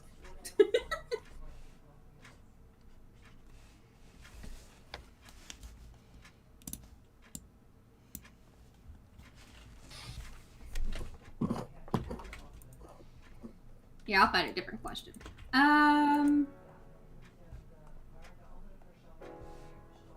Have you ever regifted a gift?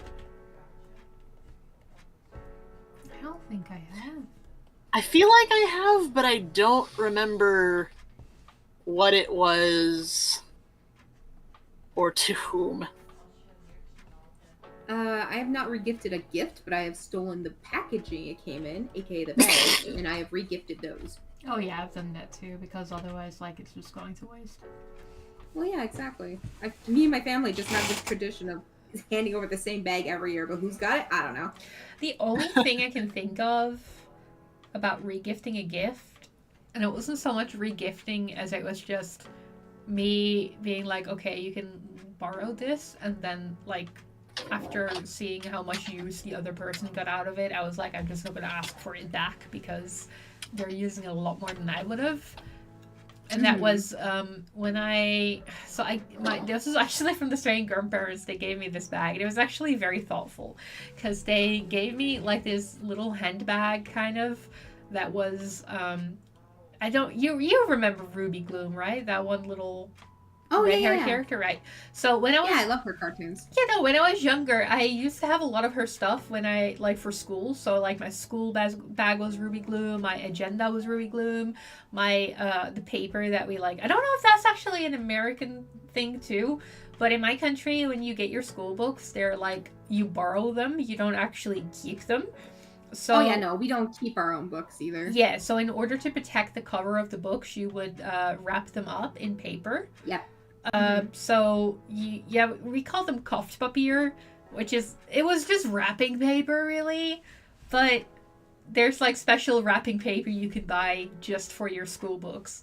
And also all my crafting, like all that paper for me was Ruby Gloom too. So basically I had like a Ruby Gloom like bag, Ruby Gloom books, Ruby Gloom like my pencil case was Ruby Gloom. I was just very big on Ruby Gloom, and this was when I was about the age of like 14 to like from 12 to 14 or something. So when I turned, I think it was 24, my grandparents bought me she gave me this like handbag that was Ruby Gloom. Aww. And it was super cute, but also I didn't really want to wear it anymore because at that point it was 24. And I was like, oh my god, but this is really thoughtful, but also I'm not really going to get any use out of it because I'm not really going to be walking around with Ruby Gloom.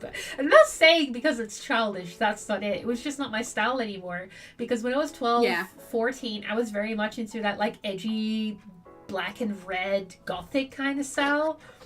And by the time I was 24, everything I had was almost pink, right? Like, I was very deep into the I love pink phase. And, I mean, I'm not saying I was embarrassed because I am still walking around outside with, like, Ida bags and shit like that. So it's not like I'm not above wearing a quirky handbag.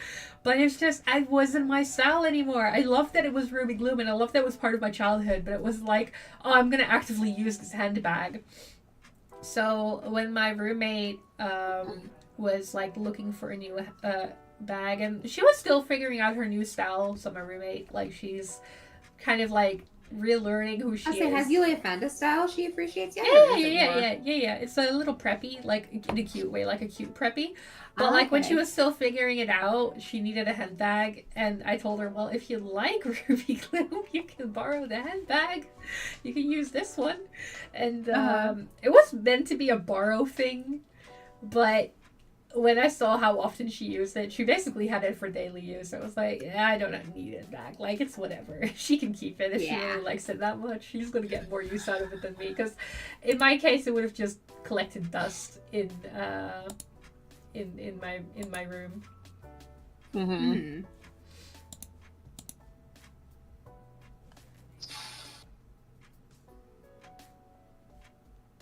Jokester says, by the way, I just thought of one. We all have had this moment where the room hushes and there's one last conversation that's last heard by everyone. What was the most embarrassing conversation either you or someone had in this moment? I don't really remember that either. I was gonna say, like, I know that has absolutely happened to me before, but I do not actually remember. I mean, it happens all the time in this chat.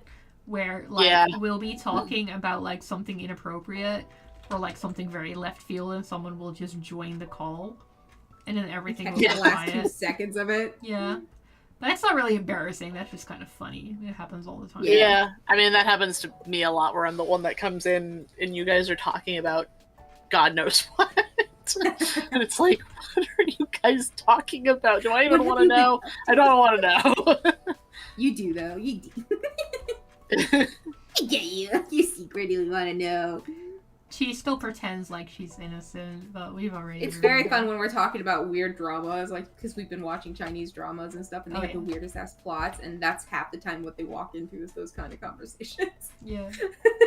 Yeah, it's like it'll either be that, you guys will be, or one of you two will be doing an unhinged summary of some manga you guys are reading. You mean I'm doing an unhinged Yeah, summary? I think it's actually mostly you. Yeah, I also did one. I did Shibuya Goldfish, where people were getting eaten by goldfish.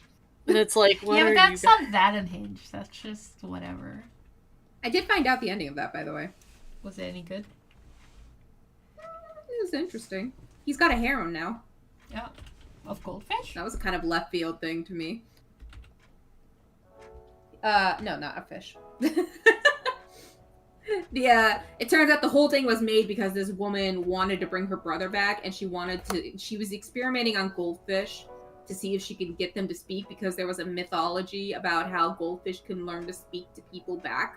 And she thought, well, then that means they're one step closer to being human, which means I can experiment on them to bring my brother back. Because, you know, they, I guess, really liked goldfish. I don't know. Something like that. Basically, she was the reason this all fucked up. And in the end, she became basically part, like, beast because of it. And the guy was like, fuck you in particular, and he blew her up. Why? The end. Yeah, the goldfish were all basically human experimentations. The original OG ones were. And then they began to make more, basically, by, basically self-reproduction. It wasn't like they were, like, mating or anything. It was basically like they were just giving birth to little baby goldfish that grew up to be big goldfish. So, yeah. Learned that. Interesting. Fine. Point is, though, I got to see the ending, which is all I can ask for, because half the time I read comics and then they don't give you an ending, and it pisses me off. All the time. That's why I don't like reading stuff usually that's not finished, because it pisses me off when I don't know what's the ending. I want to know. I'm too impatient to not know. But yeah.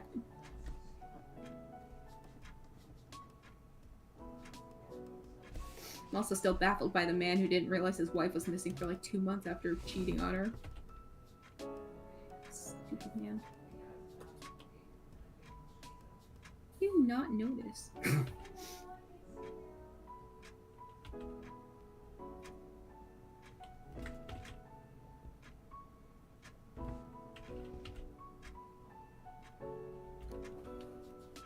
I've definitely had, you know how we have those conversations though where we say the most like stupidest things and then people walk in right at the worst times. We do that at work too. So needless to say, every time that happens to me is an embarrassing moment, because then I have to look at the customer straight in the eye and be like, I wasn't just talking about some weird ass shit. So, you know. And this wasn't a conversation, but just yesterday I actually ended up bashing my head against the back of a cabinet because I was laughing too hard. And the customer caught me and saw me just bat my head into the back of the cabinet and then see me go, ah, and go crumple to the ground.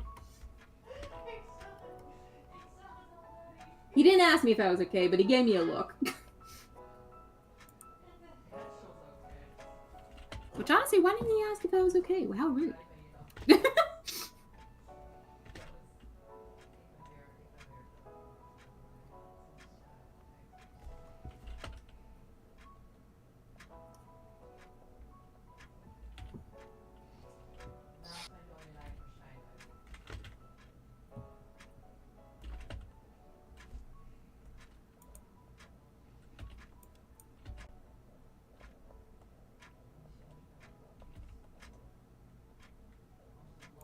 Oh yeah, did you guys hear about what happened to 4chan?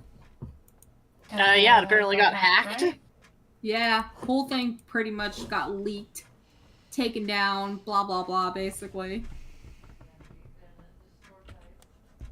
Yeah. Turns out some of the mods were even federal agents, which is a very interesting find. Interesting.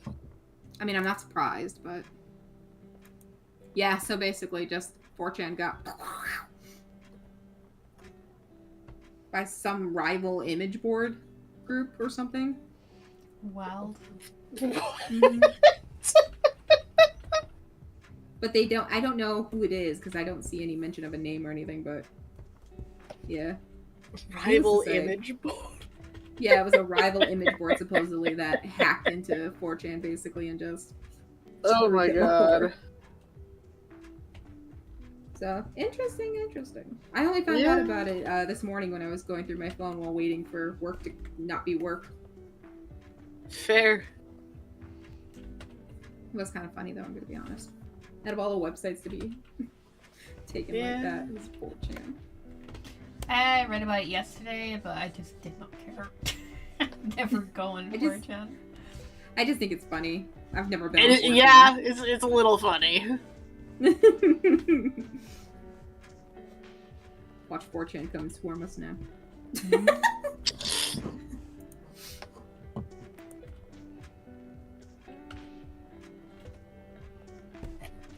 Anyway, my mom wants me to get her some coffee, so I'll be right back. Yokie doke.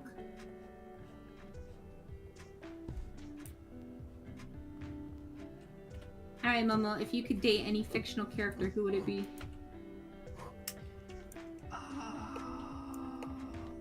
Don't worry, you have two hands, so try is holding your other hand. Okay. That's fine, I don't think Try's watching the live stream anyway. But Try can also have a girlfriend on his other hand. That way you guys can be a big family.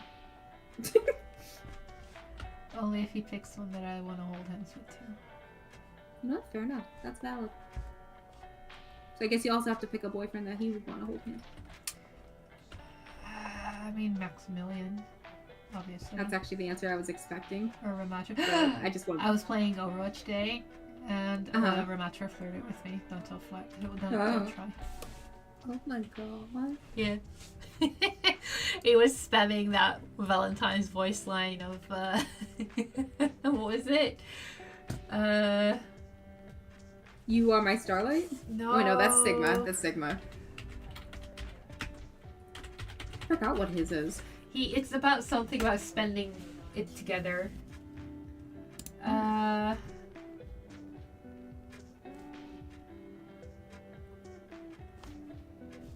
I try to Google it, and it doesn't tell you what it is, but someone says other heroes flirting, Ramatra marriage proposal. Yeah, it's basically, what does he say?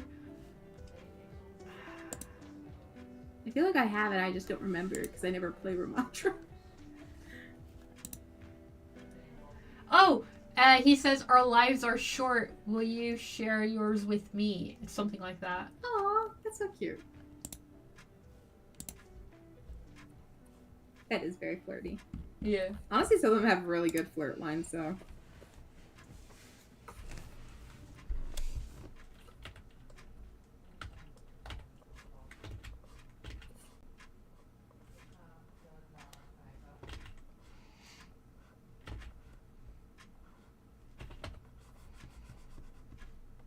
I do think Sigma's You Are My Starlight, though, is the one I think of first, though, when I think of flirting lines. I can never get over how mean Anna is to fucking Sigma when he says something. It's like, why are you bullying Granddad? He's not even aware of what he's doing half the time. Why are you bullying a dementia patient? It's like, I like to think that the reason why Sombra is pretty much only nice to him in that way, because Sombra is super nice to him. Like, Sombra is literally like, oh, come here, I'll take care of you. And she's like, one of the few people who do that to Sigma, and it's like, why are the rest of you so awful to this man who doesn't, he's literally not here half the time. His mind is wondering, why are you guys so mean to him? Leave him alone. Is that shark VTuber? Yeah, I was just wondering that myself. Oh, is that why Mel's posted? Sirius that would know, picture? but Sirius isn't online right now. Why is she leaving? Is she just? You know what? She's been at it for a Retiring, or- while. Honestly, I Yeah, I was get gonna if say, she's I like, think yeah, she's but- like one of the first, isn't she? Huh? At least one of the first main popular ones that I could remember. Maybe, I don't know. I don't really. I Watch just know she's been at it for. Yeah, good Maybe for her. she. I hope she enjoys Yeah. her retirement. I mean, she's probably got a good funds to retire on, honestly. Hopefully, anyways. Yeah, I hope so. I don't know. I don't remember if she's independent or if she's hired through a VTubing company. Basically an idol group of VTubers, and I feel like you don't get paid shit in those things. So She could be You know? one of the ones that have like, because I thought a bunch of them actually ended up making their own.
I'm trying to think of which fictional crush I would date, but there's too many to list.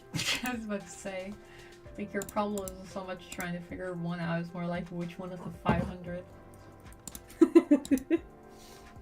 Who will be the ultimate fictional bachelor? My show will last 8 seasons.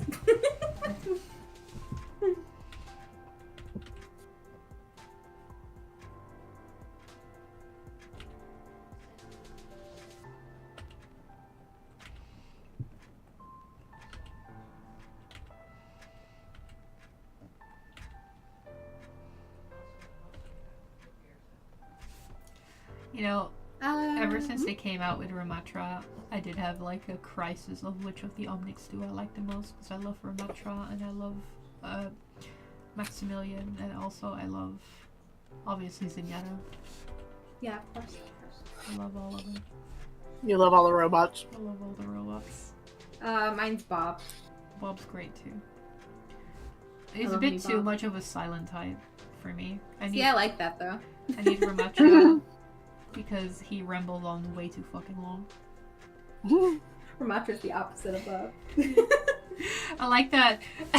I like that they made it a meme that he actually goes on forever in the April Yeah. Fool's Day when he With all. his- yeah.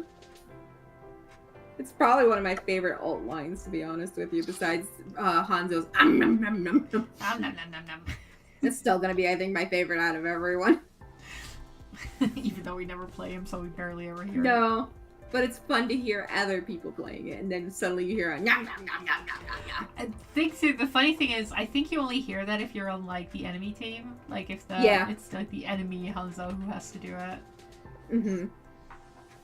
Yeah, because on your side it's who's a good dragon? Who's Yeah. a good dragon? Something like that. Honestly, I think most of them are really good. Yeah.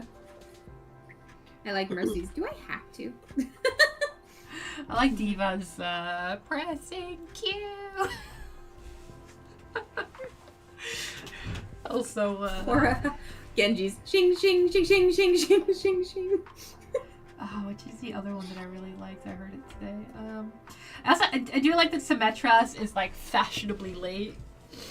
Yeah. Because that's just a call out to the fact that that almost always gets used by the time half the team is dead.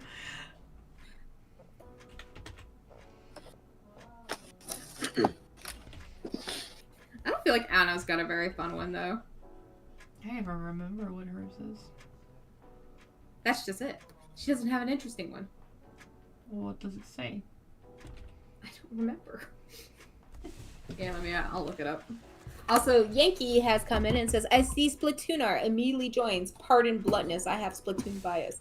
I don't know. Well, welcome. Also, Jokester says, good news for you, because the next commission is also Splatoon. We're doing the Splatoon stream apparently, because the only commissions I have are Splatoon ones. Yay, Splatoon! Woo!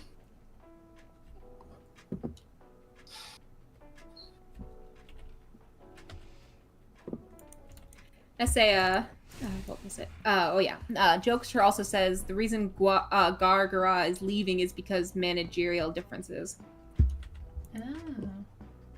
So I guess it is like part of she's part of one of those that sucks though. Like it does really suck that apparently you don't even own your own character when you're with those kind of studios. Like that if you want that you want to quit, you actually have to like also say goodbye to your character. That's so wild to me, but yeah, honestly, I know they're really popular. I've always felt kind of uneasy about how that whole thing works, because it's like it's a company that owns the character, and yeah. Well, it's like what he said. I thought she was one of the older ones, so I assumed that she actually did own her character. Because I think, like, the newer company, or, like, the newer ones, what I always assumed is, like, if you wanted to go into VTubing, you would, like, join one of these companies, and then at least they'd pay for your character, because I know that getting character models and shit... I think they also help you set up, basically, too, and all that stuff. But then, like, I kind of get that if they're the ones paying for the character, that then I kind of understand that they own it if they paid for it. But, like you said, since she was one of, like, the first ones, or at least... I don't know if she's the first one, because, again, I don't actually follow VTubing all that much. But I do know she's an old one, because I've heard about her a few times. So, the fact that she doesn't own her character is like, what happened there? That just depends on the company, because it's basically like how like idols are basically like they don't really own their idol identity. It's made by the company and it stays with the company, that kind of thing, you know? Yeah. They basically are the exact same thing, only one's pixelated. So, because in a way, VTubers are now considered pretty much like idols of sorts, especially in like Korea and stuff. So. And that's why they have those VTube groups. But I didn't know if Gara was really part of one, or if she, like, you know. But, I mean, it wouldn't surprise me too much, because it seems like a lot of VTubers are part of those kind of things. I mean, like I said, if Sirius was here, he'd be able to tell us, but he's not here. What the hell? She do something about it. She fixed the problem. Serious, I know you're there. I know you're watching. I know you're there, Spirit. Listen to her, Serious. Oh, did he actually respond? You've actually got a couple of Was it HoloLive? I had no idea. Yeah, it was HoloLive. No, I noticed though that you have comments on the Twitch chat and the thing. Oh, really? I haven't even been looking. I have it up. Ruhi, that was your one job. I'm sorry! Oh, couple, who is it? This is, not a romantic couple. I'm drawing Amaranth, who is a OC from a friend of mine. He commissioned me to draw his OC with Callie from Splatoon. Is HoloLive. Okay. What's the deal with Bangzo? I don't know, what is the deal with Bangzo? What was Bangzo? Oh, really? Just yesterday, huh? You know what? I hope she has a good life, though. Girl deserves it. She's one of the only VTubers where I actually know their name. So Yeah, like, I mean, no hate to the people that are actually, like, you know, performing the idol positions, you know? yeah. I just think that the whole idol industry is pretty sketch Toxic and toxic, and extending that to, you know, the VTubering thing is, it's like not a whole lot better.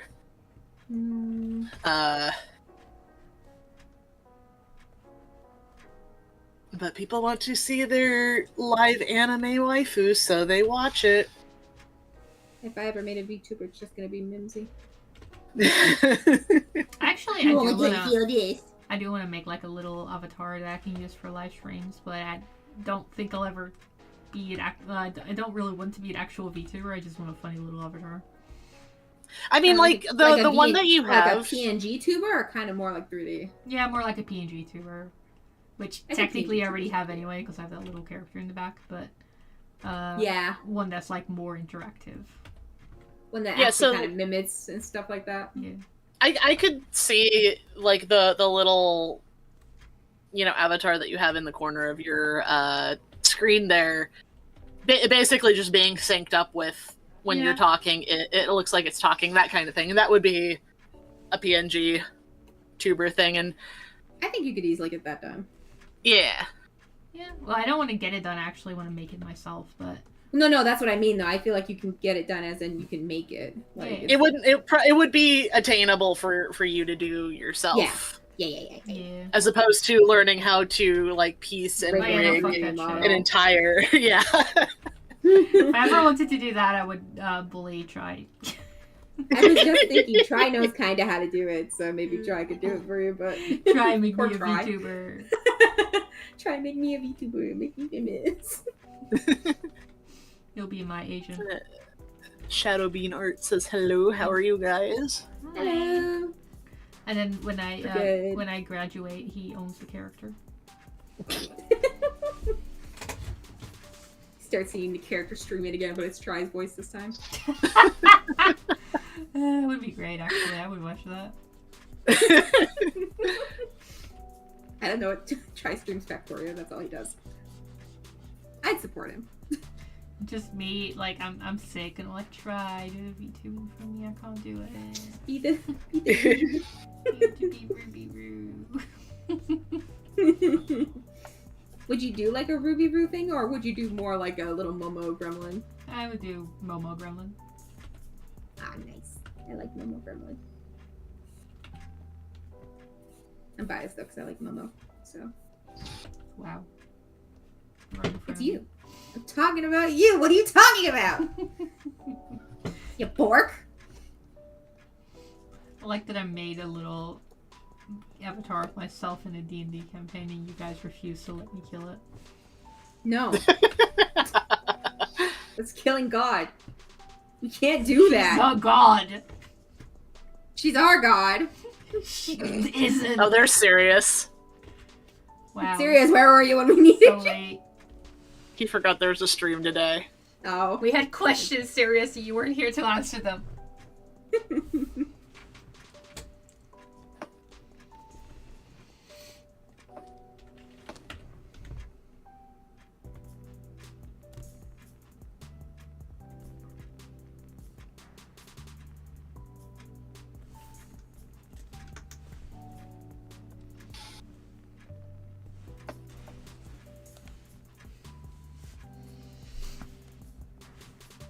Rigging will bleed you dry. Yeah, you were working on a VTuber, weren't you? What was your VTuber going to be anyways? Was it just going to be... Oh, wait, no, you said it was going to be your girl character with little spirit... boy. Little spirit man. Right. Are you talking to Ashen? Right. No, I'm talking to Sirius. Oh. No, I'm not talking to We Sirius. talked about doing that once. No, I'm talking to Ashen, not to Sirius. Oh. Because Ashen was also working on a VTuber. Because I did splash art for it. That's so much money, though, to do rigging. Well, I mean, yeah, I do believe it's very expensive because I've seen prices go by a lot. I mean, that's probably why some people go to the idol VTube companies, though, because they can help with all that. Also, someone on Twitch asked any chance of couple ideas. I mean, this is a cute pose for a couple, too. It You is. mean, like, couples as in, like, poses? Or do you mean couples in, like, actual descriptive couples? I don't know. Like tropes, or... Well, they that's also asked cool. what about boyfriend and girlfriend. I usually draw blush and cast. They're boyfriend and girlfriend, but I haven't. Or Travis and Bonnie, boyfriend and Yeah, girlfriend. too. Actually, I draw a lot of heteronormative couples, so don't worry about that part. But right now, I'm doing commissions. It's funny, I have all kinds of couples, but I don't really have gay couples, but I have lesbian couples. I've got 2 lesbian Remember couples. how we made that one lesbian couple that we then never drew again? We also made a gay couple. We also made a gay couple we never drew again. No. How'd that happen? We didn't have a D&D campaign that surrounded it. That's true. I feel like that does, well, with D&D, you get to really explore the story and stuff, and I feel like it just kind of You do, yeah. more hyped for things, you know? Yeah. Like, I don't know if I would have been as hyped for Mimsy if she didn't go through all the stuff she's gone through. Would have loved her, but that doesn't mean I would have been hyped for her, but now I'm hyped for her. And my other characters. And my NPCs. I love all my NPCs, even if I have too many. But I definitely draw Bonnie the most out of all of them. Gee, I wonder why. I don't know. Who could have done that to me? I mean, you also had a hand in blush and cast, because you were the one that drew cast cute initially. I don't draw anything not cute. You silly. You should have known what you were signing up for. That's what you get when you kidnap me. I turn your character fluffy. Pitch out. Pretty sure every time I draw Chamomile, her hair becomes 10 times poofier. You do that with all the characters. What are you talking And about? I'll do it again. I mean, Chamomile has poofy hair. See? It's fine. I'm trying to see what side profile would look like Kelly, because I feel like that's not how the... I don't think I'm gonna find a good side profile of Kelly, am I?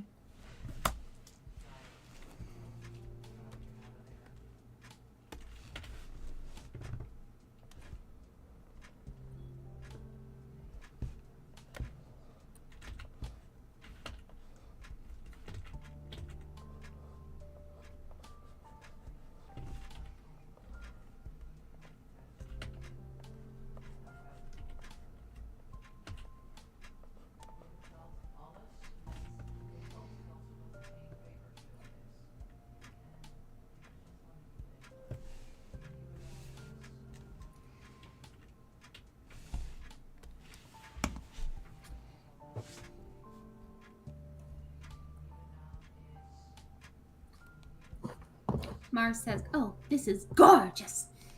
Thank you, Mars. Punky Slush, by the way, says that there was about worth $3,750 altogether, but they get to own it since it's their OC and they own the rights for commercial use. And she also says that my friend is in the agency through and she pays nothing. If she were to leave, she would not own any assets. Both can be fair depending on what you wish to get out of it. Which is fair. That's what I meant was like if you go through the agencies, they pay for everything, which is why you don't own your character when you leave. Mm-hmm.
Thunda says, "This is so cute." Also, hi guys. I hope you're all having a good one today. Ooh, face.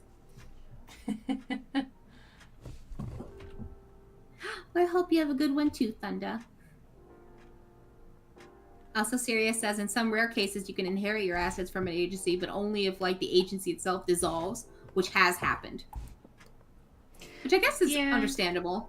I mean, if there's no one there to keep the assets, then you might as well, you know. I'm also just wondering, like, what does the agency even do if they, like, keep the assets, but the person obviously stops? Like, do they just, like, make someone else play the character, or... You know, I don't know, because I feel like theoretically they could. I mean, they can. I just don't feel like it would go well, because I feel like people get so attached to the certain way that VTubers are, that if you were to change the person entirely, I don't know if they'd have to keep up a charade of the same OG, or, like, how it would work. It's one of those things where it's, like, because of, like, the unscripted nature of streaming like that, yeah, I don't know that they'd really be... I guess they could continue to make, like, merch out of it, but they'd have, like, if the character is no longer being played, then, like, the character's going to not, like, you know, be as popular as people who are still actively playing their characters. Mm-hmm. Is this the right length, Miles?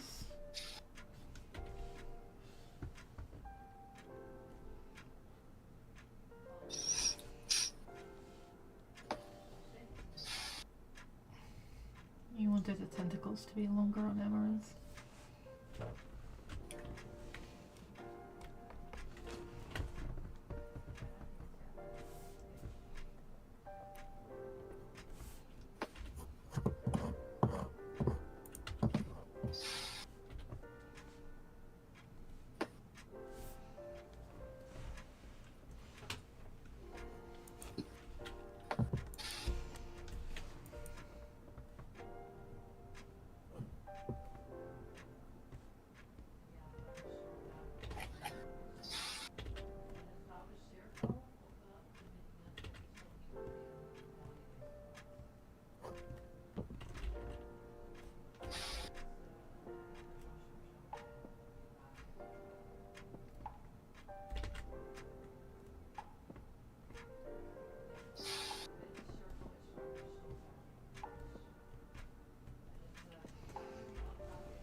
Well, the other thing that makes me think of, like, especially if someone's leaving because of a dispute, if this person has a lot of fans, right?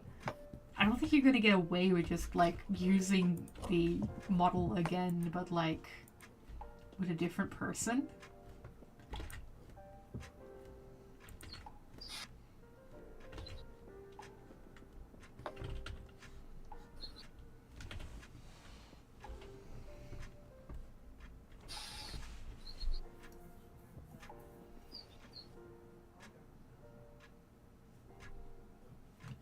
Oh, right, yeah, so they can keep selling the merch. You know what? That makes sense.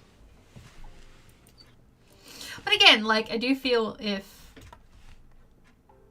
this person had a lot of fans and it's obvious that the company is trying to make money off of the person after they left with, like, a bad taste in their mouth. Like, if something happened with a dispute and this person left, I feel like the company isn't going to sell that much merch of them purely because the fans will be like, yeah, we're not buying merch from you after how you treated this person. You know what I mean? That's just my train of thought, though. I mean, that's certainly how I would be approaching it personally, but... Yeah, like, if I was a super big fan of someone and the company that they are with, they end up leaving because of a dispute. Like, I mean, obviously you're a fan of this person, so you're already partial anyway. And then also, it's, like, obvious that the company is still selling merch of the person that left. Like, I'm not gonna buy that merch. Especially if I'm a fan. Because, like, I don't know. I'd probably go find fan merch that other people made instead.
Wait, are Dokibird and Ninja Sanji the same person?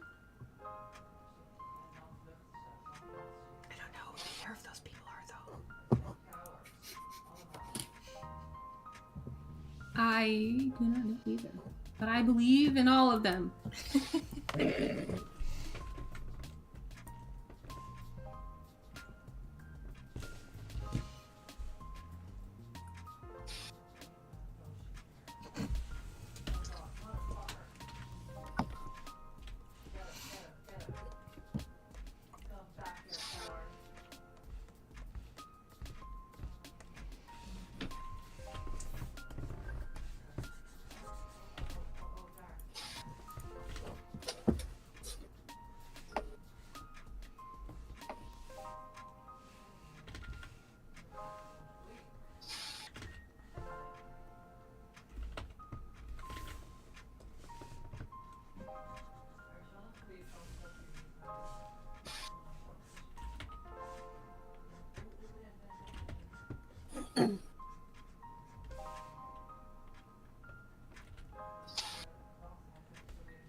Alright.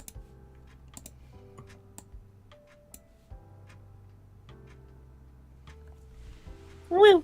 Yep, Miles is typing for a bit. Oh. He stopped typing. If there's anything that needs to be changed, I'll do it. Man, this commissioner must really love Callie and Marie. Can't say I blame him, though.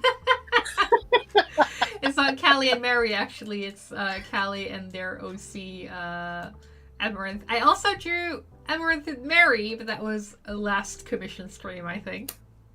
Yeah. But you're right, they do really like Kelly and Mary, so...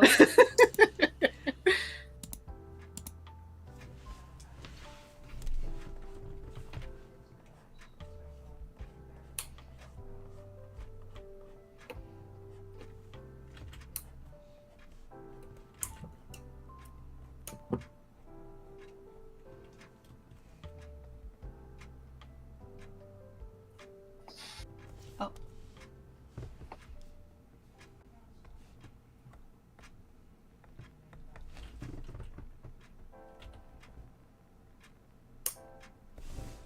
There.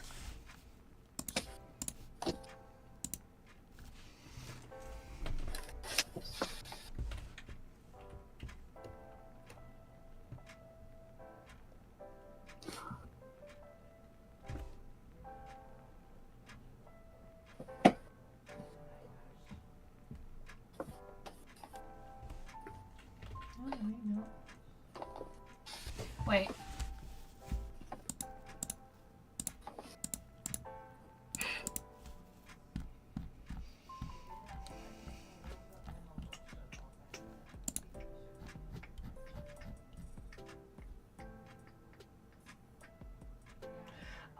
You say you want the character as an inkling, right? Because the reference has an octoling, so you want an inkling, right?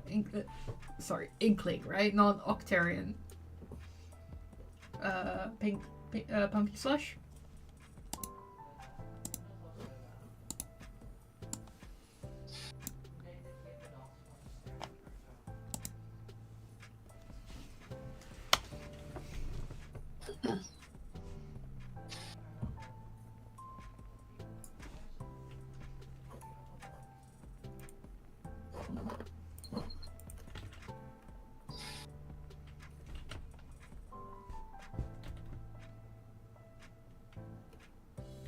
Okay, yeah. Alright, I'm gonna make it an inkling.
I think the in-game difference is they're literally different species, but really it's just cosmetically. Like, if you're playing Inkling, you have the full mask, and Octoling has, like, the black eye makeup too, but they don't have the little mask thingy in between.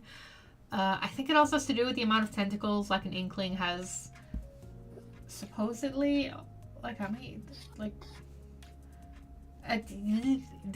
the Inkling has like the suckers at the end of their tentacles. Octolings have suckers on top of their hair.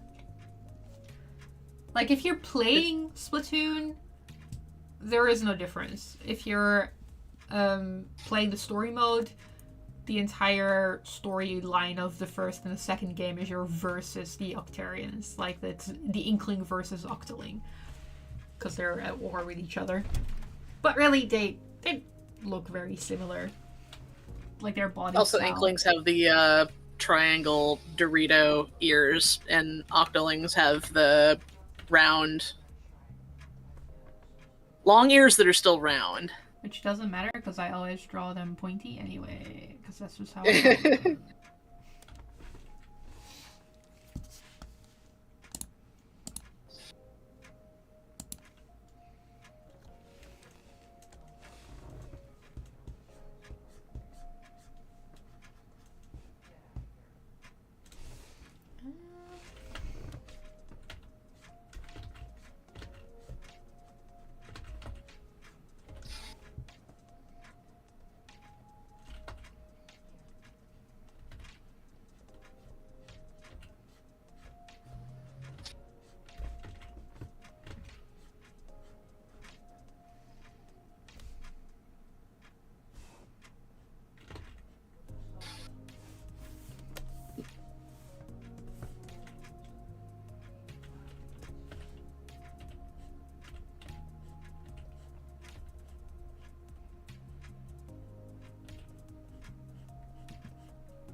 How's your drawing going, Ruhi?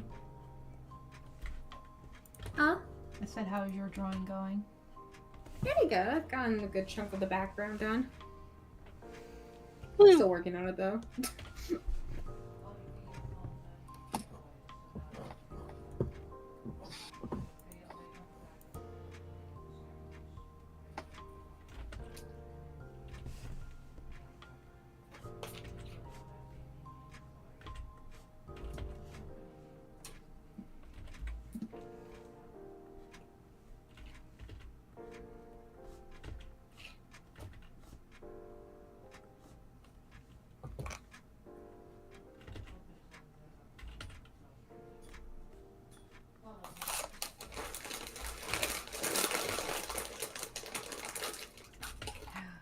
Hearing Ruhi grab her crisps, I suddenly remember I have popcorn and I can eat it. That crisps. Time to turn this stream into an ASMR stream.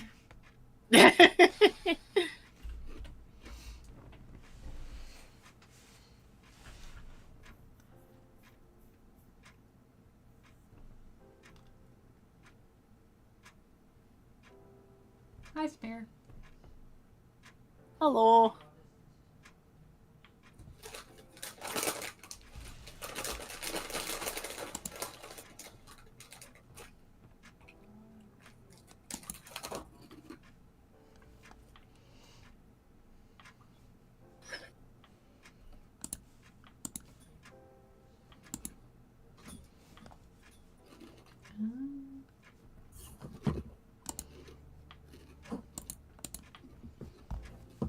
Hi, Smear.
What are you up to, Chi? I'm also doing some art. You're finally drawing the Val merch. No, I wanted to do some doodles with Val and their mom, though. Ah, cute. Mom, dad, mom, son, daughter, they, them's time. They, them child. Them chat time, yeah. Yes, Momo also streams on Twitch. Punky, actually, she's double streaming right now, so she's on both. Yeah. And then, yes, Smear, this is Splatoon. Mm-hmm. We are Splatooning today. It is a Splatoon kind of stream. Yep. I'm a little sad that I ended up missing Springfest. I joined a team, but I've just been a little burned out on Splatoon since Grand Fest.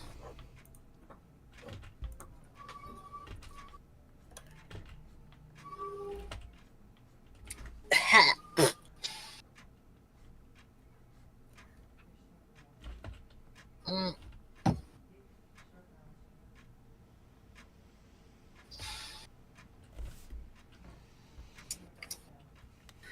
Getting to the bottom of my teacup and there's flowers.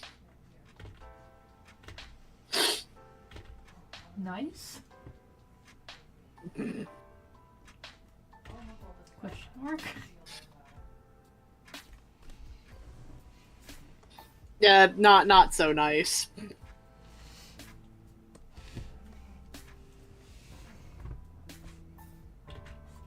I mean, that's what happens when you have a loose tea that you only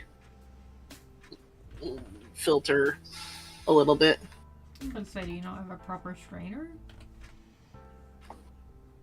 I do. It needs to be cleaned.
God, I'm looking at all the things on this gun and I'm like, don't even know what half of these things are.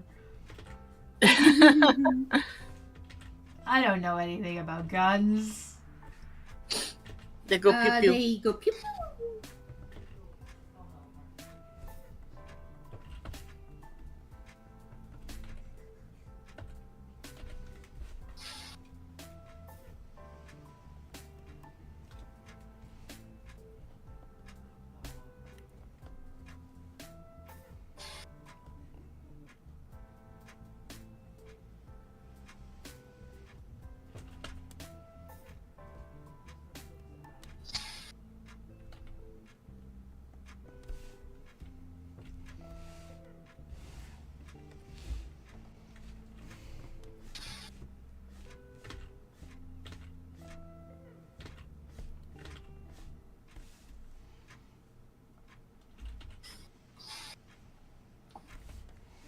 Alright. Well, that's a gun.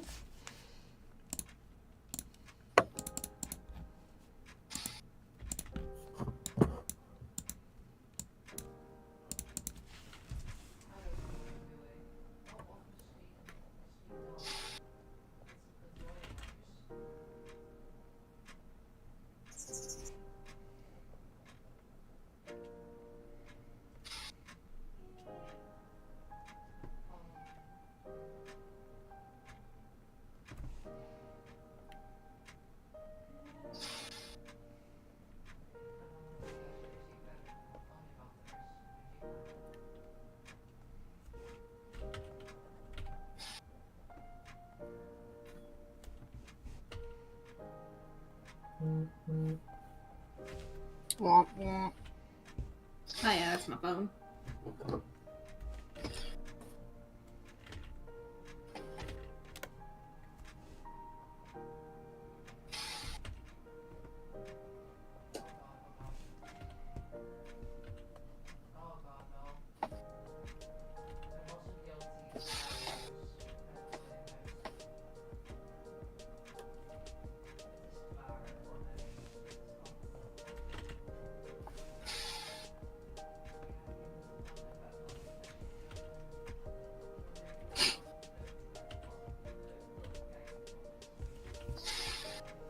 Serious says, admittedly, the blaster is a weird design because it's based on the paint guns they use for cars.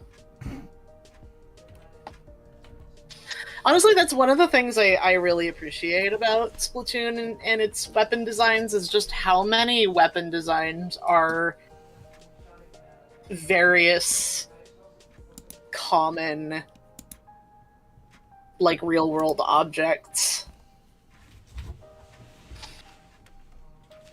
Like, the arrow spray is just, like, a, you know, comically proportioned airbrush. Ink brush, octobrush, paintbrush. They're just giant brushes with Bucket. somewhat ergonomic handles. Yeah, bucket. Bucket. Square bucket.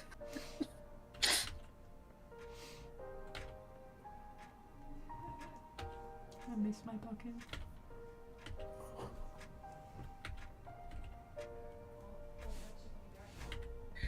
Oh, the Dapple Dualies are, like, some of my favorites because they have, like, toothbrushes on them. Because, like, legitimately, I have used toothbrushes in painting to do, like, starry or splattery kind of effects. So it's like, I really appreciate that. I think that's neat.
Look at that Squid Kid gun.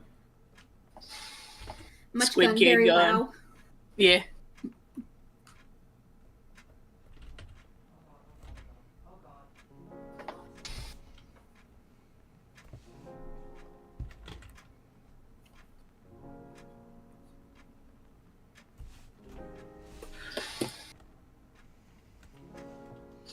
Punky says glue gadoolies, best doolies.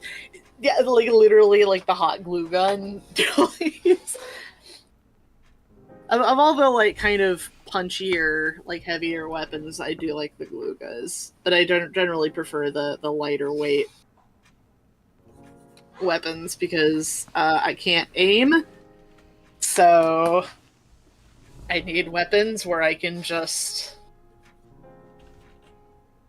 like it's not like, oh, every shot counts, and it's like, nah, spray and pray and wreck my index finger being an ink brush main. That just how it be.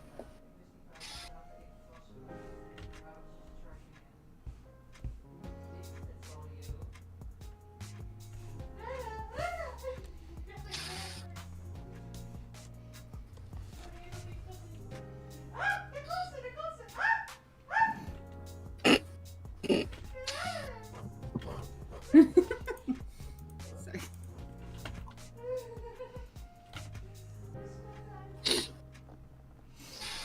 She's having a lot of fun in there. She's starting to sound like a Looney Tunes character or something. I'll let her know after the stream.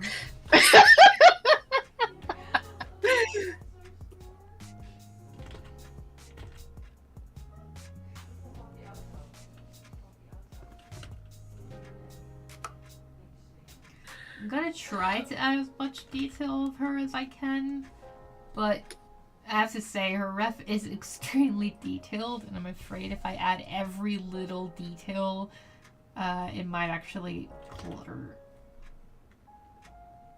the image a bit too much.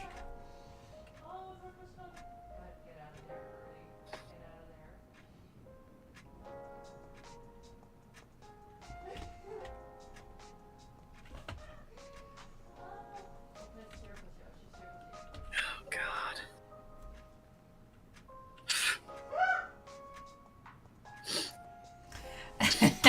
No, my roommate Yulia is playing Fortnite. She's having a lot of fun. It's just the sound she makes when she plays Fortnite. Don't worry about it. I promise you she's having fun.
Yeah, I did add the straps to the boots. I'm gonna add the buckles to them too. For now, I just put the straps on there. Well, I actually did shrink it down to 3 instead of 4 straps because I don't think I can add a 4th on there without it looking weird. The Splatoon characters are a little chibi-fied if you draw them like true to the game because they're just smaller. They're just small little kids. They're just little kids that want to be squids and octos and such.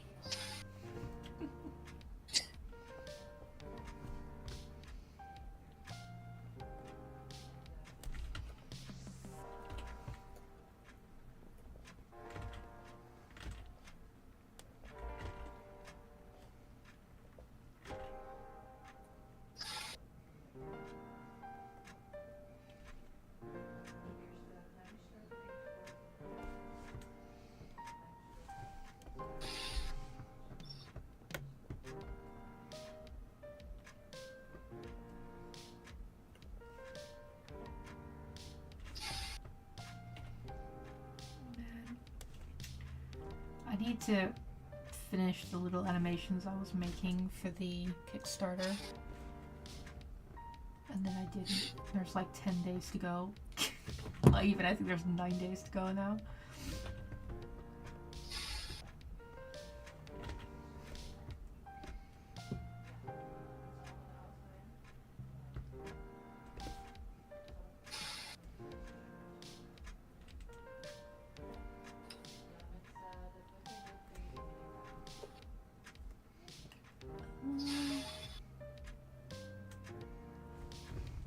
Connect this belt.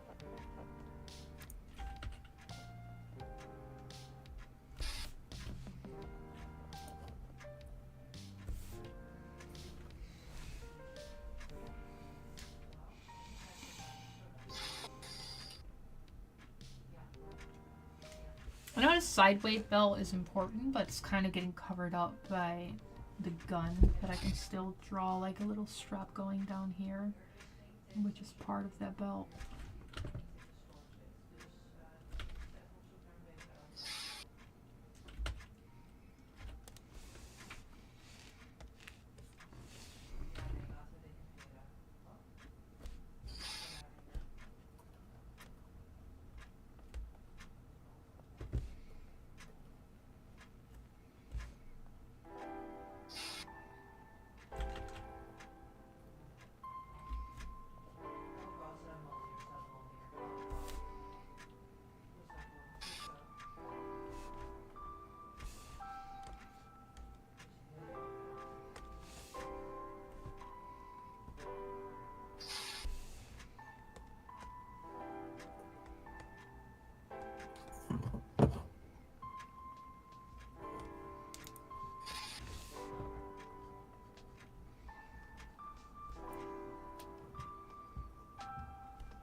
Oh, I love drawing all the details on an item and then erasing half of it because it's getting covered Right. up.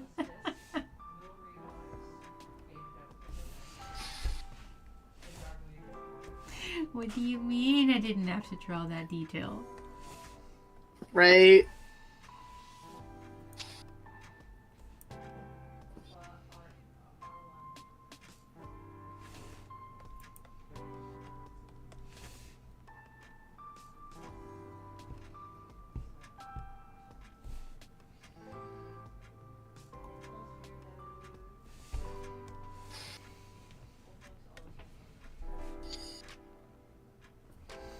Hi, Nico.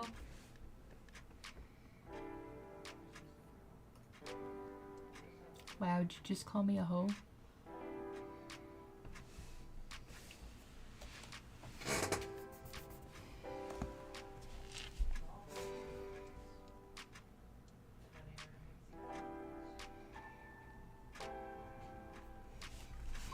You know, it's a really weird symptom of my hay fevers. I get very dry ears. Like itchy dry ears. That kind of makes sense, though. That's all kind of connected. I don't like it. Oh no, it sucks.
Look at that little crown.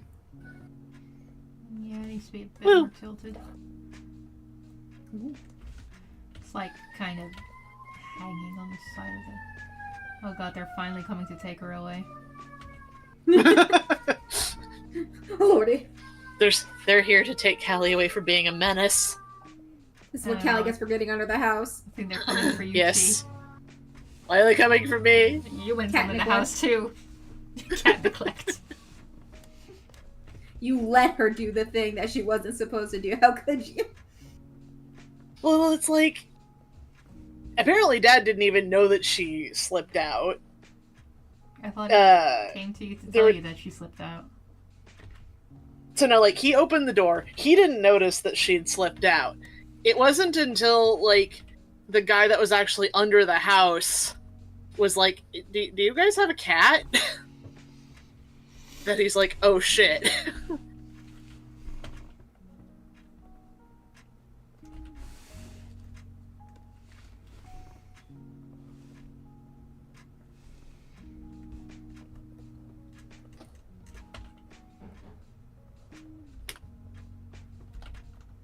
And then he came to tell me, and then I had a panic attack, and then went, screw it, I'm going under there myself, and then blah blah blah. Callie being a menace.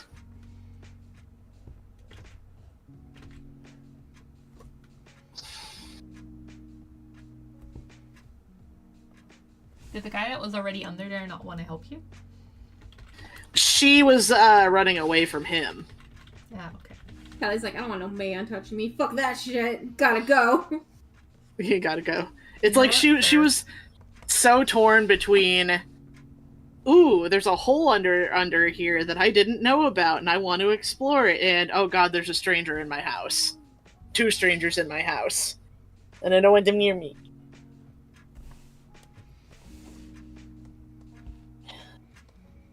Little stinker actually hissed at me when I initially grabbed her. It's like, Callie, please cooperate. And she's like, no. And I'm like, please, no. Please, no. Trying to figure out a way how to draw these, because like the funny thing is, this character technically already has tentacles, but like they're not the Splatoon tentacles. I'm trying to find a fun way to incorporate Splatoon tentacles in here.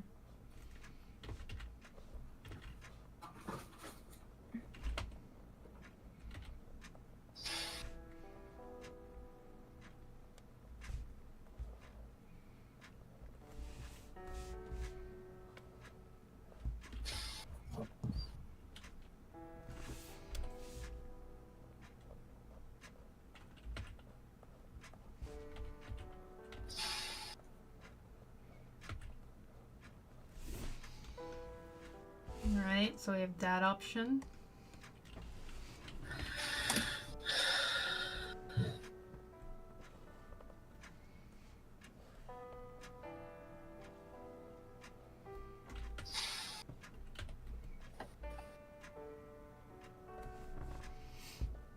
I actually think this is pretty okay.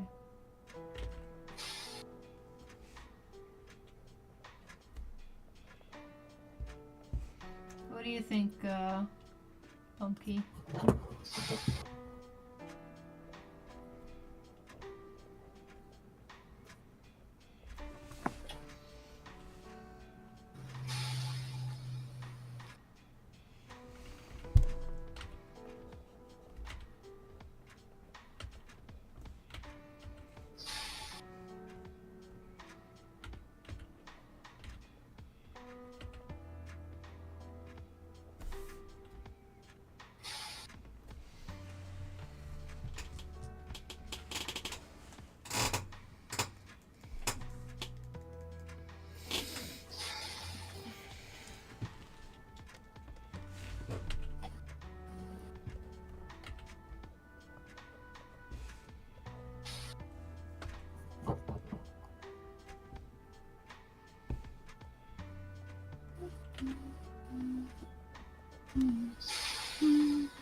Oh yeah, I said, what do you think of the hairstyle like this?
Punky, do you like the hair?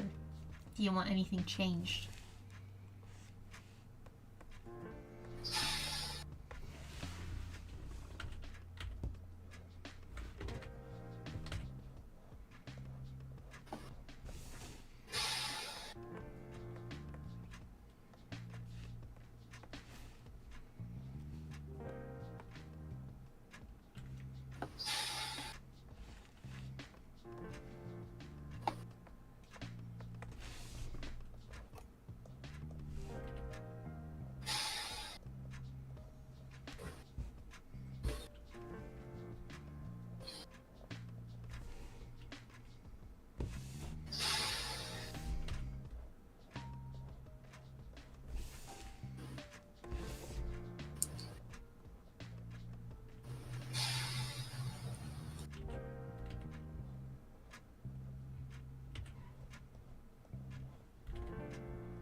Okay, good.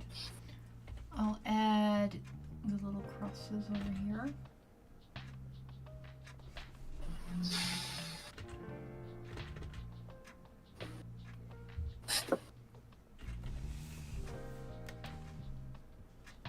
And then we can go into coloring.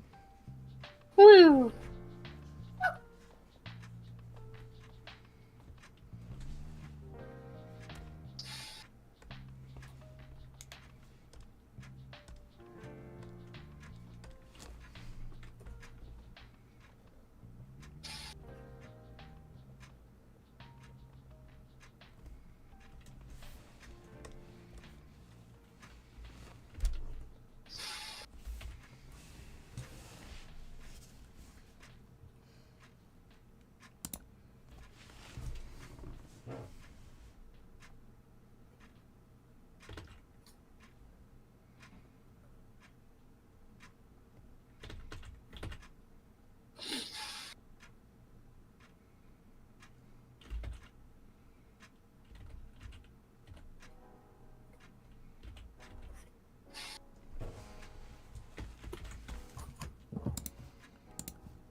That's me.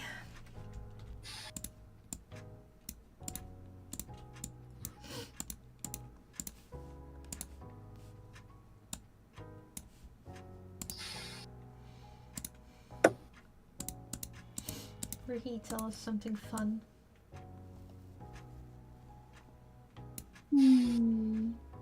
Crumb is a silly boy, and as I draw him in this picture right now, he looks like a chicken. I don't believe you turned Crumb into a chicken. He's got chicken energy. A little bit. The question is that an improvement or not? I don't know. He's the terrible side of the chicken. Who's the good side of the chicken? The cute cluck cluck side.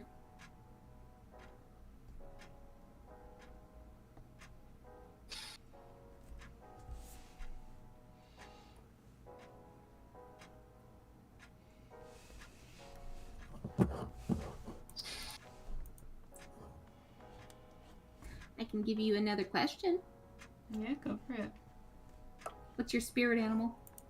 I feel like we've done this question every single time. Have we?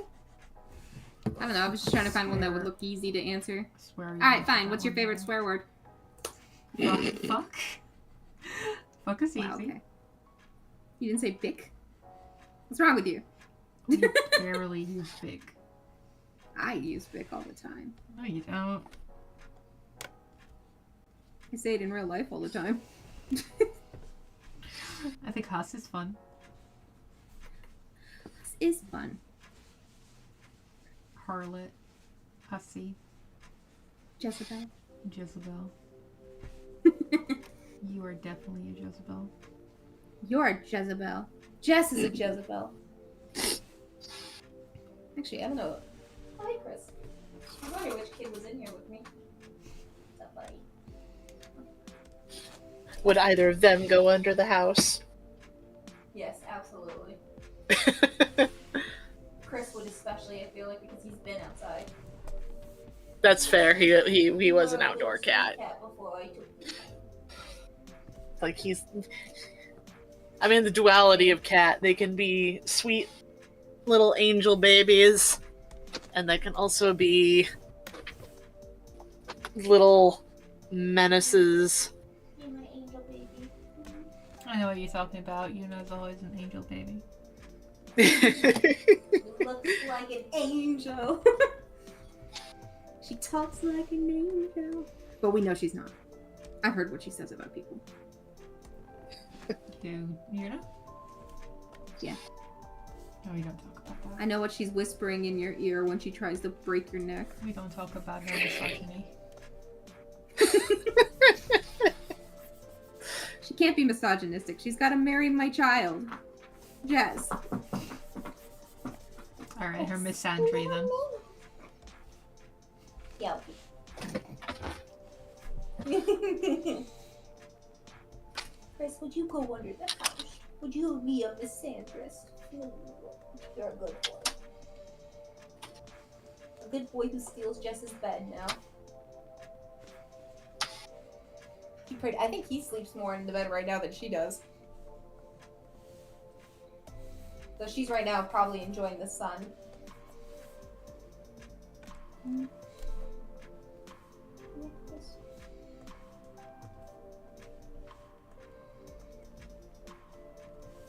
feel like Chris was trying to get me up, by the way, when my alarm originally went off for my dentist appointment.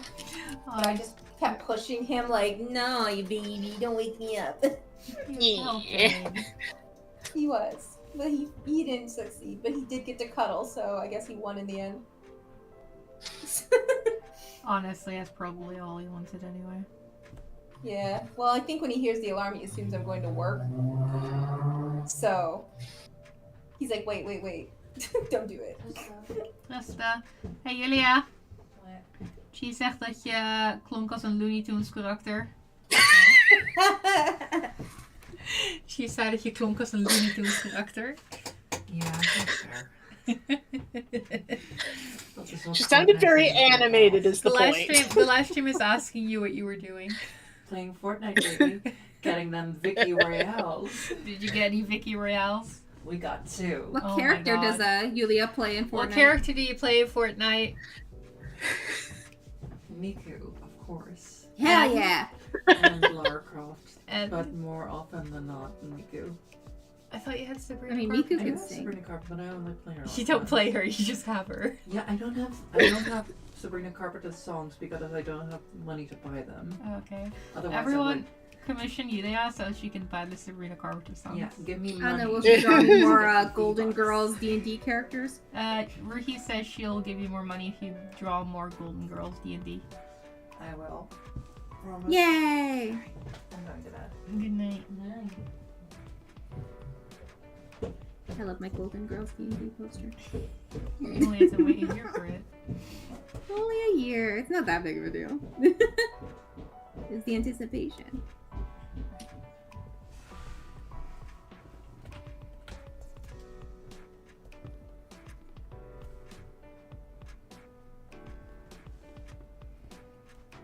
Making Travis look way too soft boy in my picture again.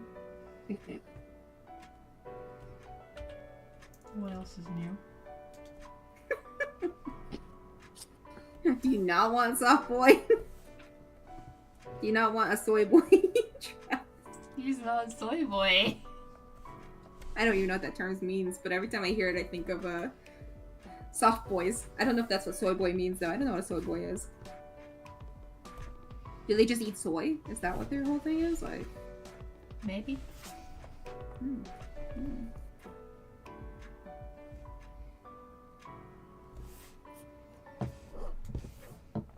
Oh, Punky says, by the way, oh crud, did my reference not have a tail?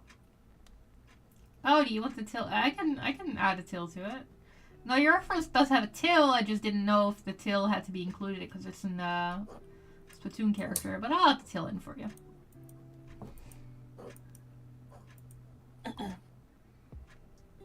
That's not really an issue. I can add that in. Oh, I haven't colored tentacles in so long. I'm trying to remember how I used to color them.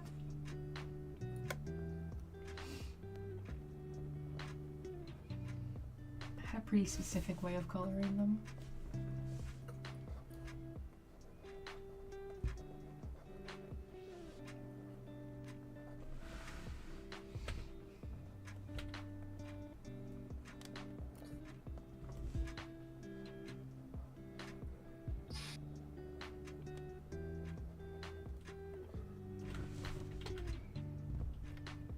No, that's alright.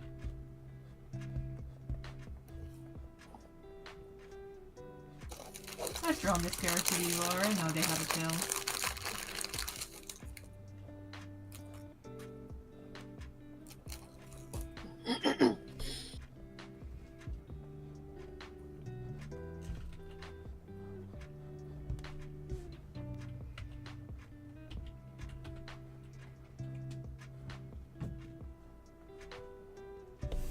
Oh, hi.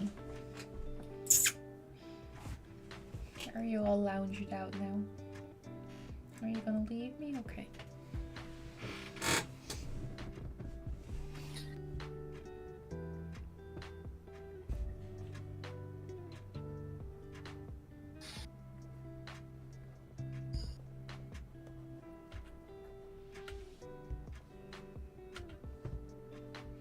Alright, Ruhi, any more questions? Trying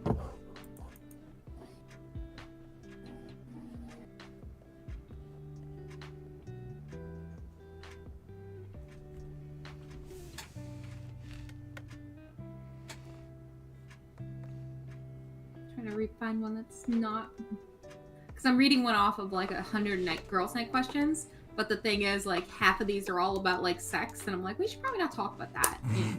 Yeah, you don't want to talk about your Also, I would sex have life. to contribute to that conversation anyway. Well, it's like more like questions of like, how many people have you kissed? Have you ever cheated? Have you known anyone who's cheated? Has anyone ever sent you a nude pic? Who? Things like that, basically. He cheats all the time. It's true. She told me about Cheat it, on my about dad. that time that she cheated during math class. I did cheat in math class. That is true. Math is hard. I needed to survive. Math is hard. I'm just a girl. Leave me alone. I'm just a girl. I don't want to do math. No. And yet here we are playing D&D, but I guess we make Olio do the math a lot of the time. I just make grab a calculator. And by which I mean you guys. I also use a calculator I though. was gonna say, I do the math. I just use the calculator. I do the math for the most part, but sometimes I'm like, so many numbers. Mainly it's when the crits happen and then the table comes up and then someone else has to do If the I'm numbers really at tired, that point. I just wait for you guys to calculate it. Soy Boy is a non-masculine man that's also a nerd. Okay, so I know a lot of those then. Yeah.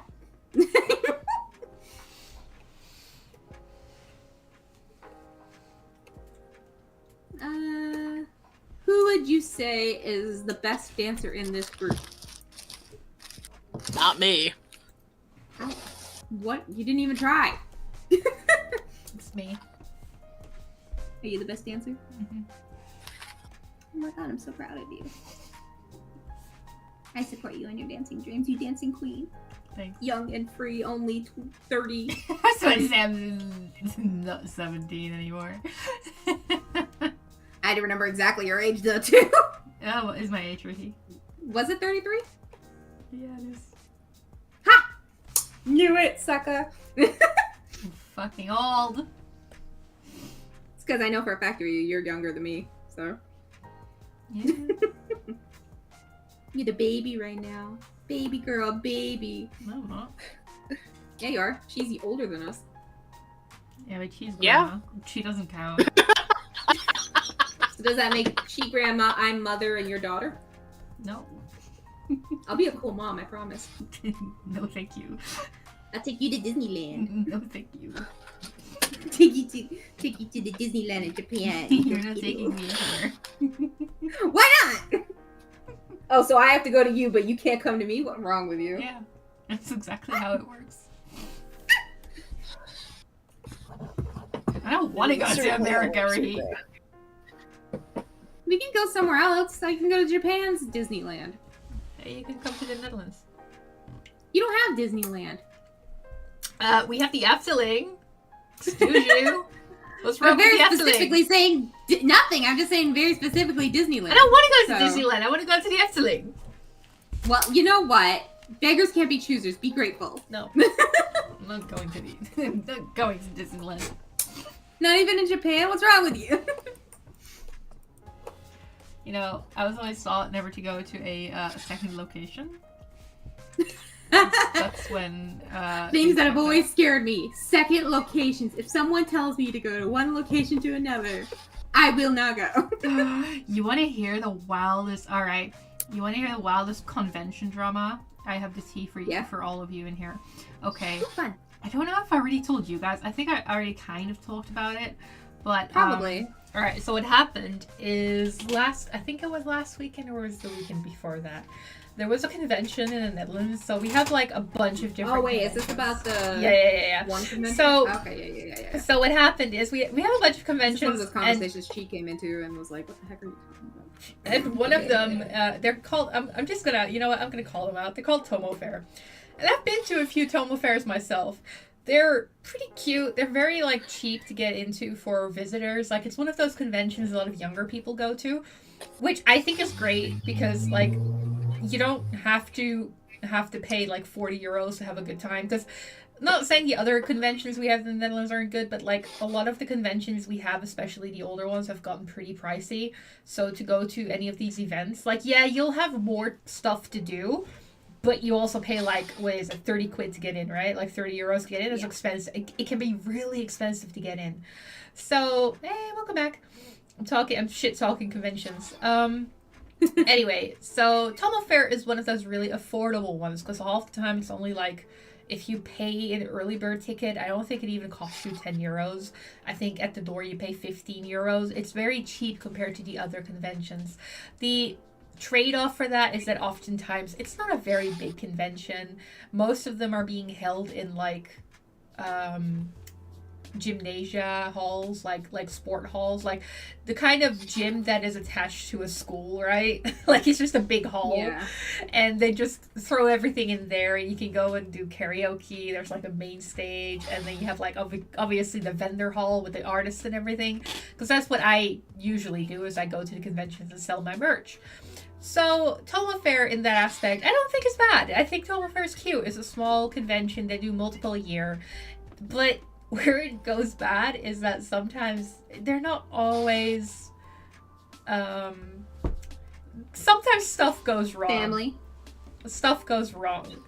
So what happened this time is... This is wild because... I already, when they talked, this was going to be a new edition. So like I said, they do multiple a year and they have them in different cities, which again is a good thing because that means that whether you are on one side of the country or the other side of the country, there's a pretty good chance that at some point there's going to be a Tomo Fair pretty near you. Like there's even one in my city. They're everywhere. So this edition was supposed to be Comic-Con, Tomo Fair Amsterdam. Well, I think most of you guys know what Amsterdam is. The capital of the Netherlands, right? The biggest city. Right. So Tomo Fair Amsterdam. And they've had Tomo Fair Amsterdams in the past, but this year was Tomo Fair Amsterdam. People signed up for it. I did not sign up for it, by the way, because I only sign up for Tomo Fair if it's like the one near me at this point, because I don't want to travel that far anymore. It's a one-day event, so I have to be there in the morning, set up, and then also break down and go home in the same night. Like, it's all one day. And I've decided for myself it's just too much hassle to do that, to go really far for this. So I've just decided I'm only doing the ones that are near me that I can get to within like 30 minutes. That's the ones I'm going to do. So I skipped on Tomo for Amsterdam. But as we drew nearer to the date, people started selling their tables, and I was wondering like what is going on. So just out of curiosity, I went to the website to check what Tomo for Amsterdam was about, like where is it? And this is where the first red flag happened, because when I went to look it up, there wasn't a clear address on where it was. The only address that they gave you was that of a parking lot, because what they were saying was we had to go to this parking lot, and like from there on you would go to the convention, but they were very unclear about it. But What the fuck?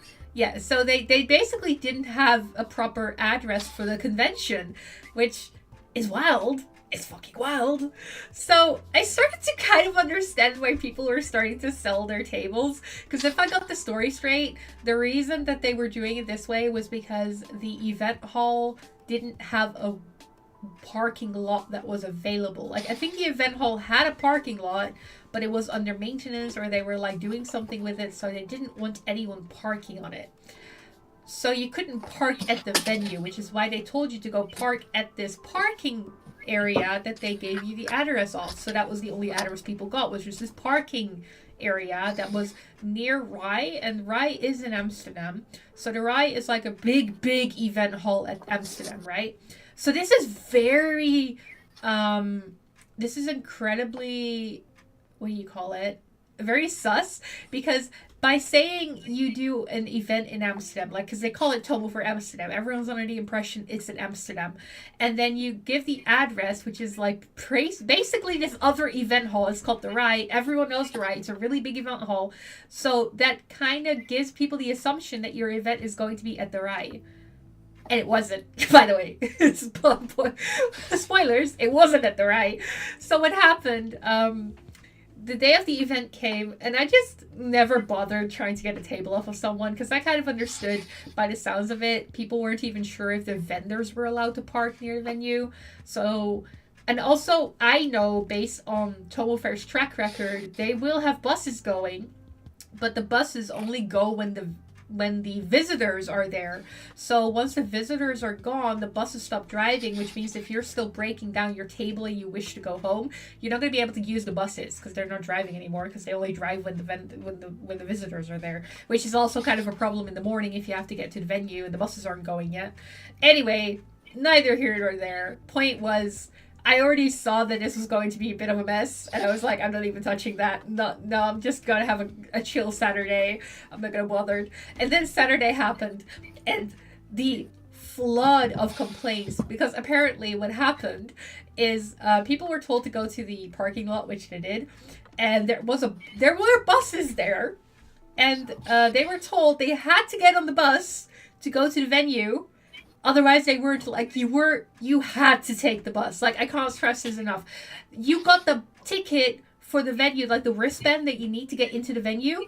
You wouldn't get it unless you got onto the bus. Oh. What the hell? So you had to take the bus. So, turns out that according to them, the buses that they ended up getting weren't the right buses, and there weren't enough buses. So a lot of people were waiting 2 hours to get to the venue with the bus. Because the other thing that turned out is they called it Tomo for Amsterdam. It was not in Amsterdam. It was in Alsmeer, which is a suburb of Amsterdam, kind of. It's not really Amsterdam, is what I'm trying to say. It's a 30-minute ride from the parking lot. So they had to go into this bus, take a 30-minute ride to, mind you, a location no one knew where they were going because they weren't telling anyone. This is how human trafficking works, I think. Just get in the bus and don't ask questions. Yeah. So, people are getting in the bus, going for 30 minutes to this little event hall in Alsmeer. And then it's just a normal Tomo fair. Honestly, I think it wasn't such an... Like, the entire event was probably very typical for a Tomo fair. Aside from the whole drama with the buses. I think the buses is really what killed it. Because, to begin with, it's wild that you never disclose the location of your event. Up until the point that it's happening. Even when it's happening, you're not disclosing the location of your event. It's also wild that you're not allowing people to go into the event without getting on the bus. Because this is just my suspicion and my theory, right? Because I don't know. I didn't ask any of the organizers. I didn't really read anything. Like, they never put out a statement as to why they did it the way they did it. But my personal theory is that the reason they did it this way is they managed to get this event hall, which isn't really an impressive event hall, by the way. This is just like a little gym area. Because the other thing is, apparently the convention had to close down half an hour early because there was going to be like a basketball game happening. This sounds like a meme, it's not. There was going to be a basketball game happening, and they had to clear the venue for it. So they actually had some of the vendors cleared off half an hour early to make sure that they were on time for the basketball game, I guess.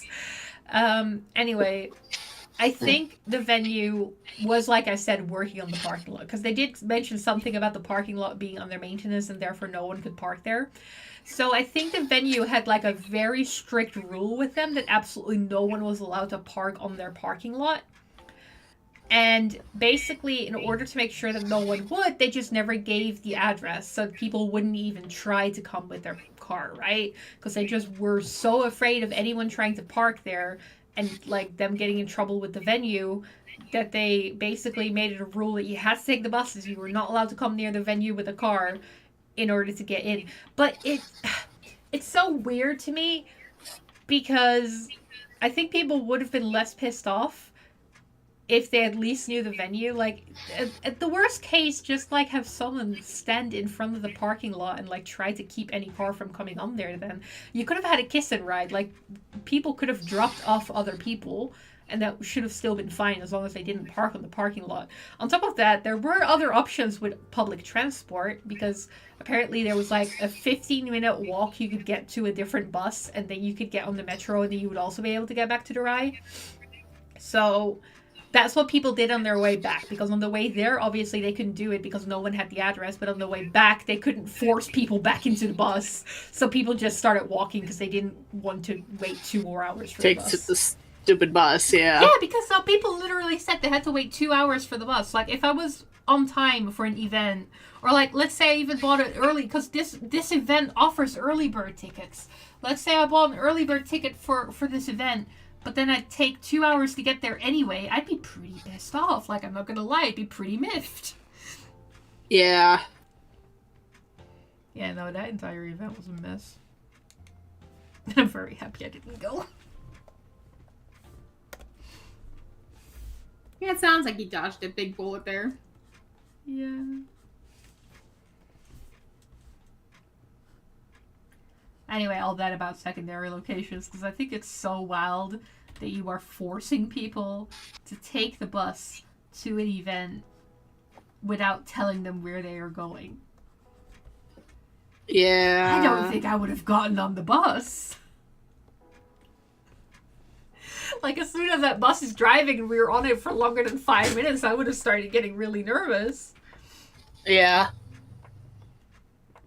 It's a half-an-hour bus drive. That's insane. That is so insane. Half-an-hour bus drive, and you refuse to tell people where they're going.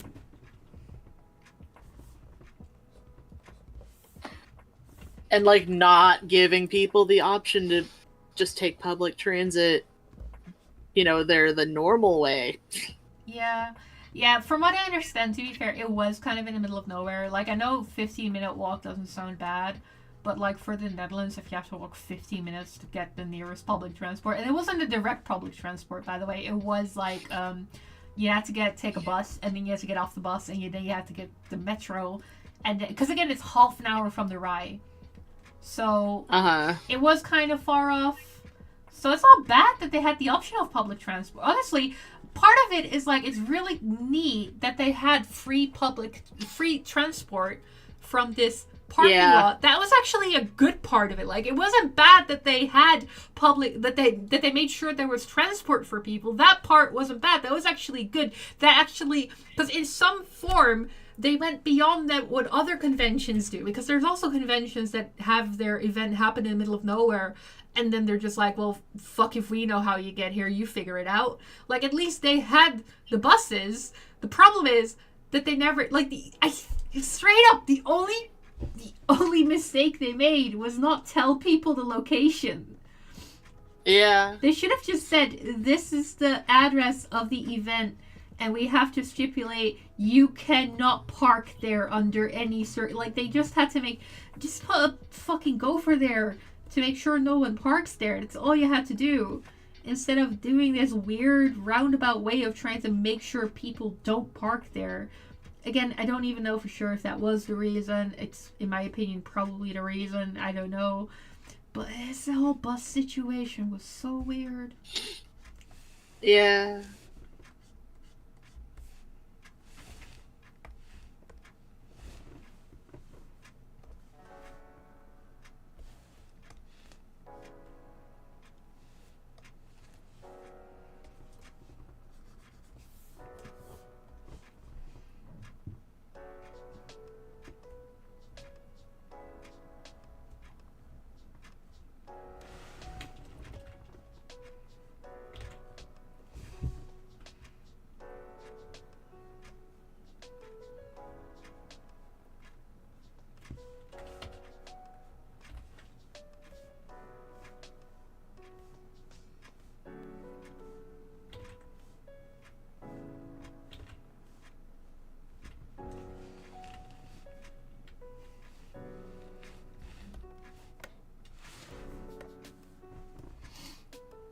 Because, like, for instance, one of the bigger conventions I go to, Heroes Made in Asia, there is a version of that in Belgium that is, like, older.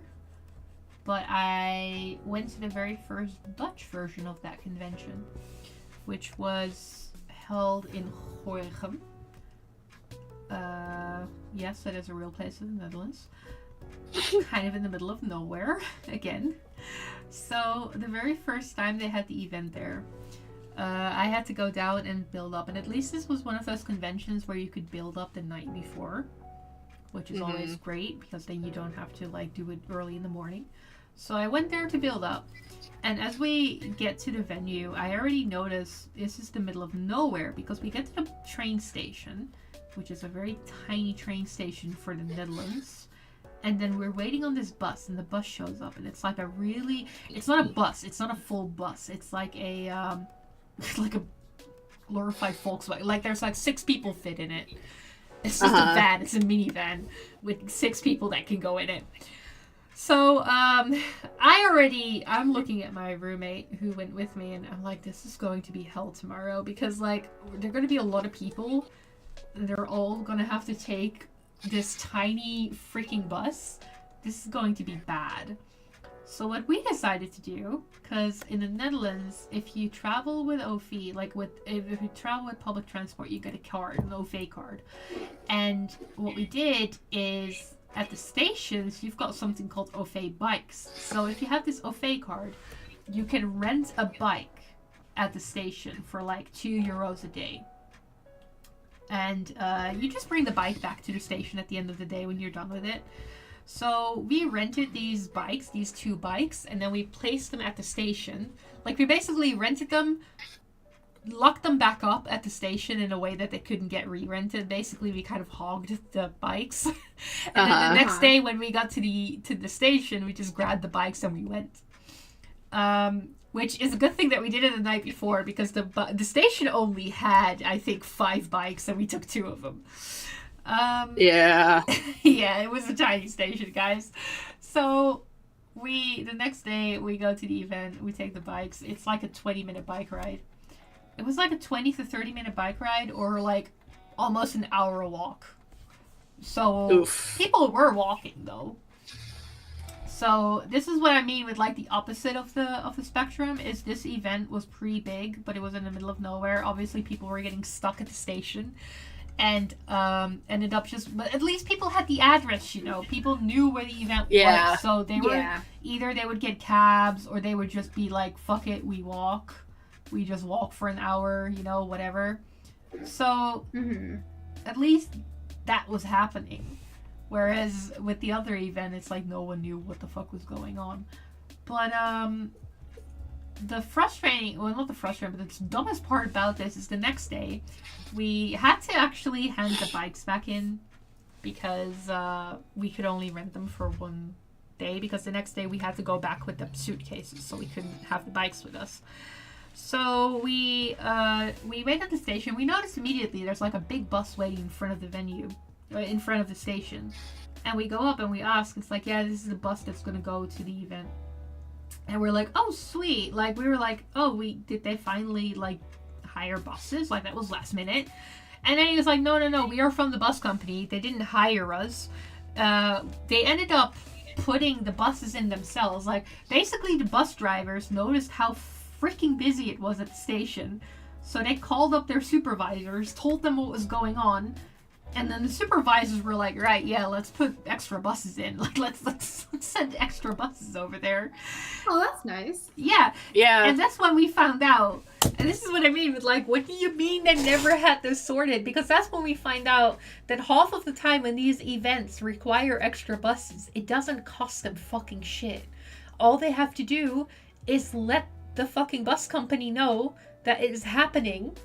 And then the bus company will sort it out themselves. Because obviously the bus company is getting paid either way, because everyone who's taking the bus still has to pay for their bus fare.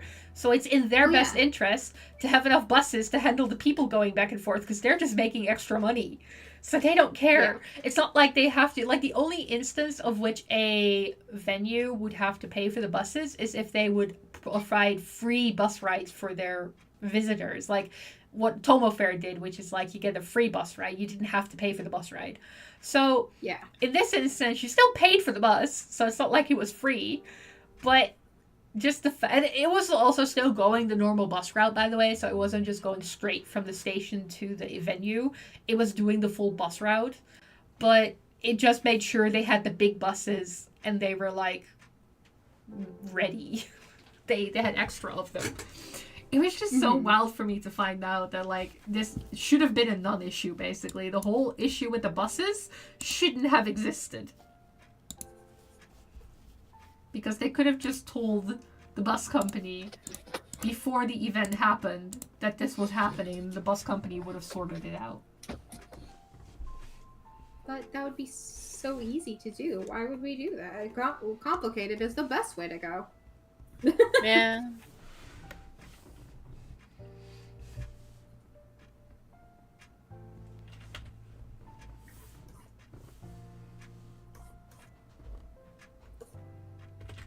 Actually, you know what? We're gonna do it differently.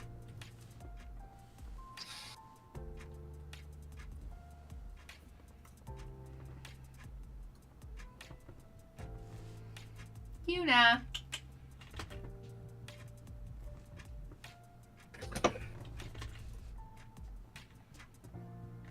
What are you moaning for in the living room? What's that? She cried. Calling out all me the time. What? I'm right here. crying in the living room like you've been abandoned and I'm here the entire time. The same. What? Yuna's like, I don't know how to tune into the stream, mother. I can't even Because play you don't Overwatch for have you a guys YouTube. or D&D, and now this. That's because we had to terminate your YouTube account after all the things you've posted the other week. We Yeah. found that secret You account of can't yours. have a YouTube. You're too problematic. She is also, I think, too young to have a YouTube. Yeah, you gotta be 13. Yeah. Ah, Jess you're can have a getting YouTube. You're getting there, Yuna. Just 2 more years. Jess is the only cat that can get YouTube right now. Chris, I'm sorry, but you gotta wait 11 years. Yeah, you can't have a YouTube. You can't have a Twitch. You can't have an OnlyPause. How will she make money? How will she make money? I'm gonna figure it out. Guess she can go on Toddlers and Tiaras. God, that show. I actually used to watch that when I was younger. I've never watched it because I saw the premise of it and immediately I was like, I don't know if I want to see a bunch of young women, like young little Young girls. women? being- You mean babies, Ruhi? They're literal Well, that's babies. what I mean. Young little baby basically being like adultified. Yeah. I just wanted to see the sparkly dresses because I was like 14 myself when I watched it. Mm-hmm. At that phase, I was in my high-end weeb phase, so I wasn't watching anything that didn't have animation in it anyways. Well, I mean, my TV didn't have anime, okay? Well, I only watched it on the TV if it was Toonami. I haven't really. Punky says, Ruby, could the bottom of the tail have a suction cup? Sure. Also, we do remember Honey Boo Boo. We were actually just talking about Honey Boo Boo, what, yesterday? Because we were watching that one video? Yesterday. Yeah. We were watching a video about, the, like, worst TV shows or something like that. Like, the worst premises or something. I can't remember. It's something like that, basically, though. And Honey Boo Boo was one of them. Followed up with Toddlers and Tiaras.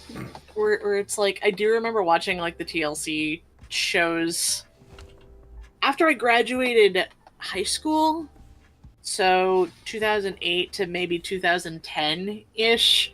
And it's like, I watched, like, Say Yes to the Dress, and I watched What I Not watched to Wear. Say Yes to Because the I Dress, just though. wanted to see clothes. But I didn't get to really watch it until after high school, basically. So I didn't really get to watch it while I was at home. Because I had 5 brothers and sisters to fight with, and... But we watched Say Yes to the Rest together.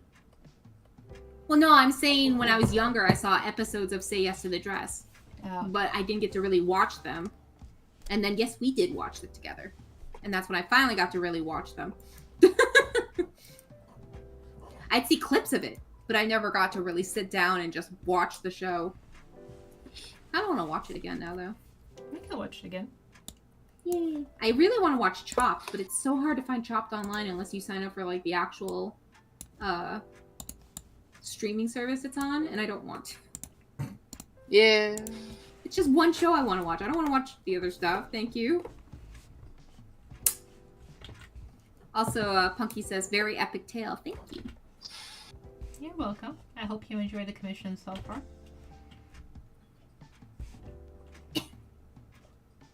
I just like looking at pretty dresses. There's something about it. Yeah.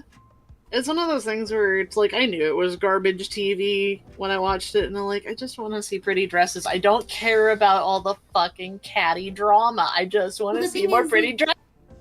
It's so funny because as a kid, I never, like, when I saw clips when I was younger, basically, like in high school and whatever, I thought that it was all real. Like, I never questioned the legitimacy of those kind of shows. But now that I'm older and I actually know that they pretty much staged half of this shit. I mean, I didn't care if it was staged or not. I just don't. I just wanted to see pretty dresses. She having a breakdown. Gee, it's okay, calm down. Yeah, Google You can see the pretty dresses, I promise. Yeah, it's like we have Google now. We have Google. We don't need you. Commercial breaks. Yeah. Punky says, very pog. Also, I can't type for some time. I'm driving home from work. That's alright. I'll Drive probably safe. be done by the time you're home from work.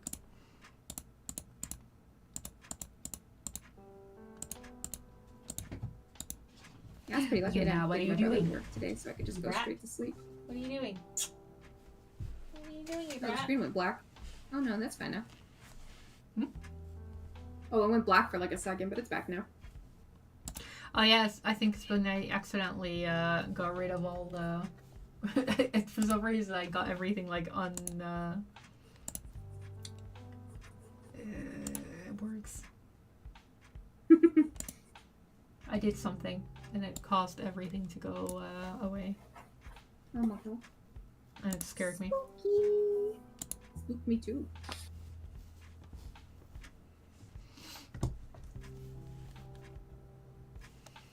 I know my birthday gift for you is like belated by 12 years, but I do hope you like it. I'm just about done with it. I'm working, I promise. It's just been the background that takes forever, because the moment I started working on Travis and Crumb, immediately already I'm like zooming through it. Just take more Minecraft screenshots. Yeah. Build Travis's room completely in Minecraft, and then That's what you get for trying to upstage me. I didn't want to upstage you. I wanted to match you so we could be matching. I wanted to match. Next year, I'm not putting a. This year, I'm not putting a background in here. Wow, can't believe I'm not worthy of a background. This is as much background as you're getting. I'll do something cooler. Like an animation. Cooler than back. Yeah, I could do an animation. I'd rather do an animation than backgrounds. Gonna be real. Another animatic. No more fucking backgrounds for me. All right. I mean, I It's love my the simple animations I background. get from you, so I'm fine with that. I do want to like actually make that one look really nice though at some point. The one with Bonnie telling Travis to figure out what she changed, and she's just changed nothing because she just wanted him to look at her. I mean, it's cute though. You know, what the fuck are you doing back there? That's all she wanted. What were you doing? You're doing something Crying. naughty because you immediately run away when I talk to you about it. What were you doing? Why were you being a I brat? love it when, Come here. I love when cats do that though.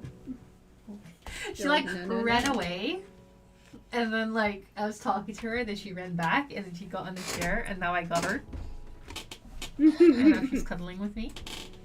I just want Aw. attention. You probably do. You're being a menace because you want attention, don't you? She just wanted to be a tease. That's all. I love it when I grab her and I like start cuddling her, and she starts purring. Aww. She's Yeah. a little purr machine. Is this what you want? See, I'm to happy do? that I've got Chris now to be my purr machine, because Jess isn't really one to be wanting to be held, but Chris seems to be a lot more open to that kind of stuff, so at least I have him. Of course, Jess wants to cuddle, but she wants to cuddle on her own terms, and it's usually when it's inconvenient for me.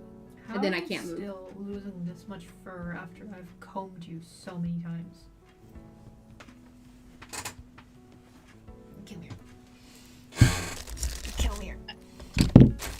I ask the same thing to Callie sometimes. It's like, how are you still so much fur? How are you still shitting this Jess, much? what the heck? What's she doing?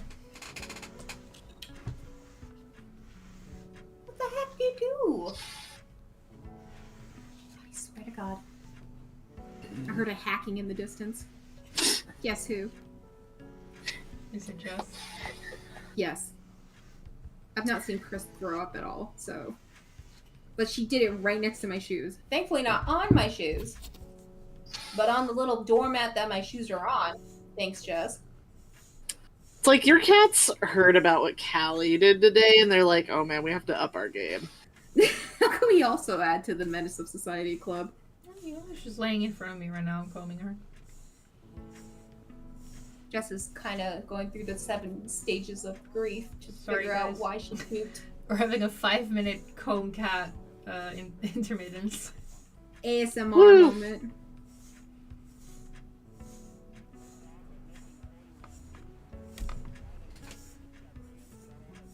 Sorry, you know, we have to comb you. There's so much fucking fur coming off of you.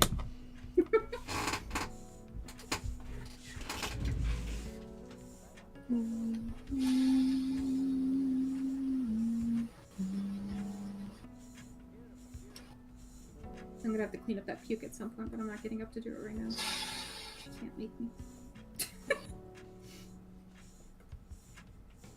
How are you still losing this much fur?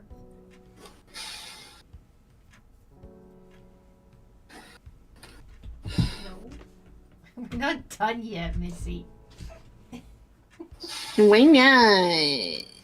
She is awful for that. She gets overstimulated when I comb her, which is fair enough, but there's just so much fur on you.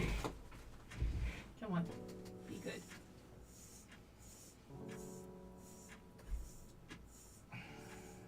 You ever thought about just not shitting so much? Have you ever thought about just being bald? We can shave you. Shall we shave you? Time to be a Rex cat. Listen, Hey. if we shave you, you don't have to deal with me combing you. It's like a win for both of us, because you don't like sitting still for combing. And I don't like cleaning up all your hairballs. And having white fur on every single thing I own. My friend came over for dinner Monday, and we had to literally pluck your freaking hairs out of the pen with food because they're everywhere. Luckily, my friend didn't care, but I was like, yeah, there's a good chance you're going to ingest some of her hair at some point.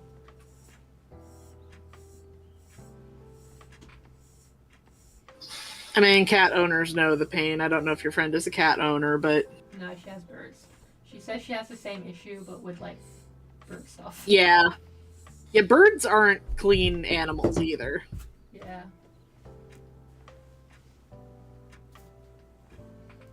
I genuinely don't know how she's shedding this much, though. Especially because she's a short-haired cat. I mean, her fur is pretty dense, but it's also just, like... I'm combing her, and, like, I could literally comb her for 3 hours and she'd still be shedding.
I mean, surely it feels good to get all this fucking loose hair off of you, right? My thing froze on me for a second, and I was about to lose my mind. Yeah, time to start over. No! No, please! I have a family! This is your reminder to save your file. Yeah, I already did. But I don't know it's again.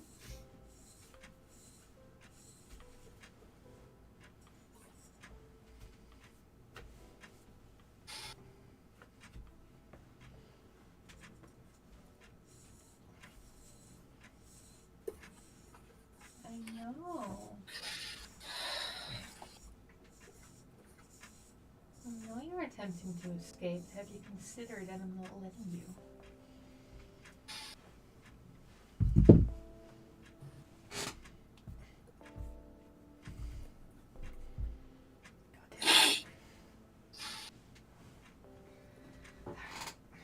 Come on, give me that side profile of yours.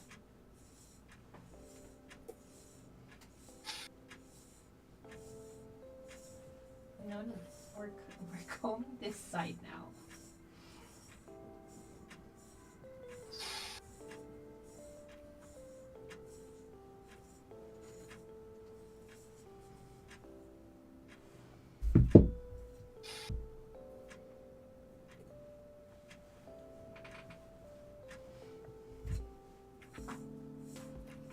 cute lot. Yeah. What? You're going to vomit it all over the floor. Hey. She's just coming up to me like, Mom, I threw up. I threw up. It's like that meme. Yeah, basically. She's literally sitting there with big eyes like, Mom, I threw up. It's like, girl, you know you did. That's why you coming over and doing nail. After you stared at it for like 5 minutes.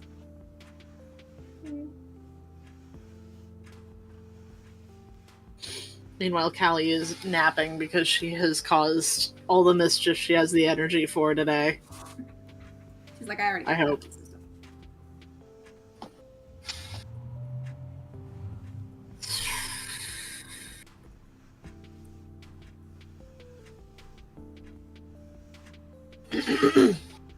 I can already tell that my sinuses are going to be thoroughly screwed for the next week, probably. Because it is very dusty and dirty under the house. Who would have thunk? Yeah, imagine being the guy that has to clean it all the time. Or like, I mean, down there. The guy that was actually working down there was in, like, a suit with a respirator. I'm gonna show you guys on camera for a minute how much hair came off of her. Oh, jeez. You have to keep in mind that, like, this is the hair that came off of her in, like... I already got, like, a lot of hair off of her. This is the amount I got off of her just now.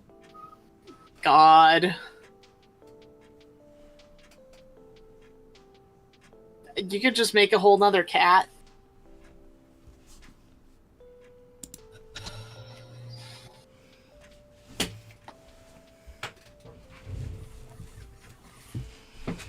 Alright, let's keep going.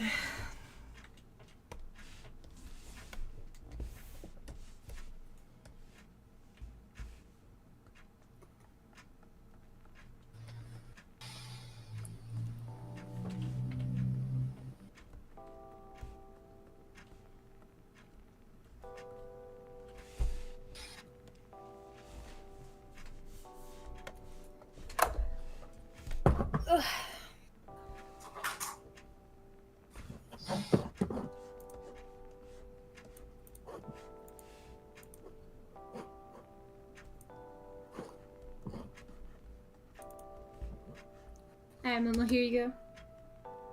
It only took me 4 months, but don't worry about that detail. I love when you look at it. Oh my god.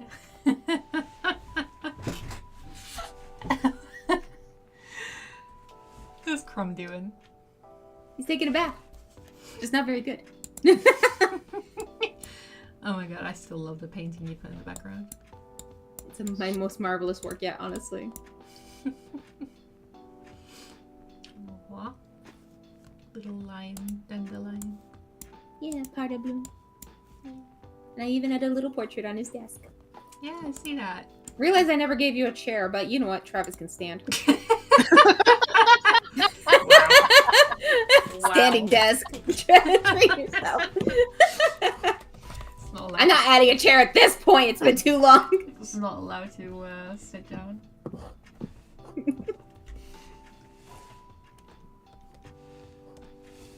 I'll say I'll put in the picture into the art channel.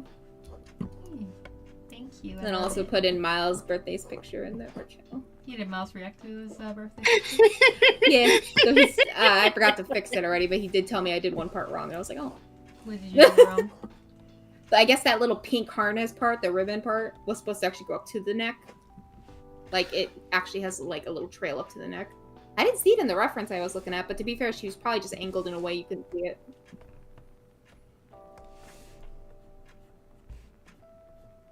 I just figure out where I put Miles' birthday picture. Somewhere around it. Sometimes I save things in weird spots. Oh, there it is. Now I'm gonna make this part green.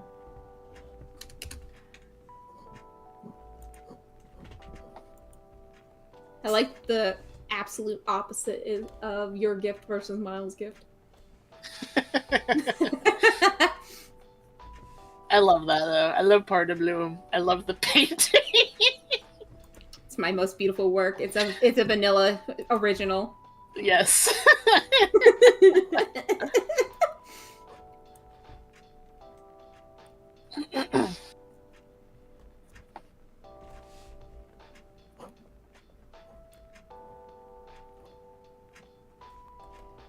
I think Vanilla at that point in her life is just a shit posting, and for some reason it Got popular. mm. She just basically kept mimicking paintings she could remember from her previous modern life. And everyone would be like, that's so original. And she's just smirking to herself like, yeah, I totally made this on my own. I didn't steal this from anyone else. I mean, Except every other person. Yeah, every other isekai person, though. That's how she finds out which ones are isekai or not. By which ones call her out. She's like, I know it! From Earth!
What are you sighing about? Can never draw Val's hat right. It's like exactly the opposite of trying to draw Chamomile's hat.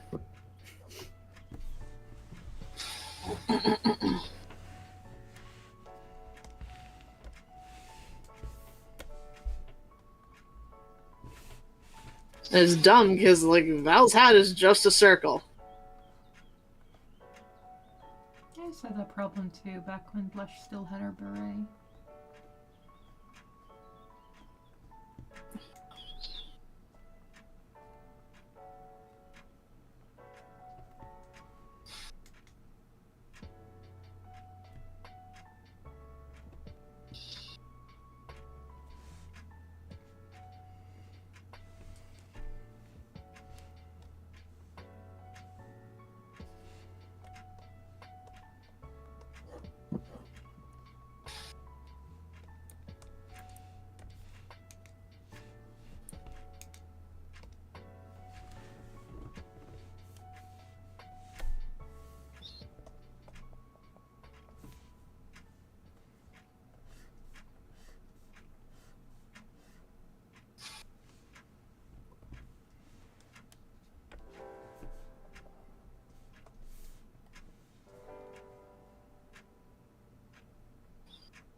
I think this is probably it.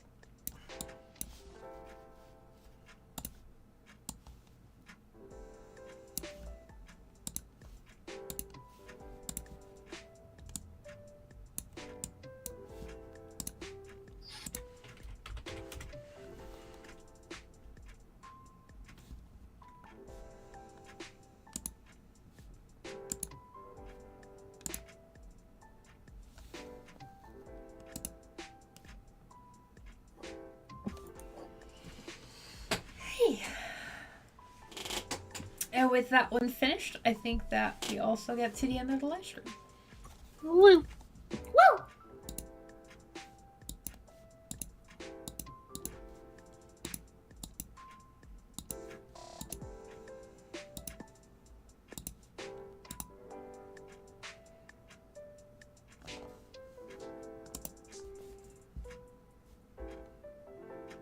Alright.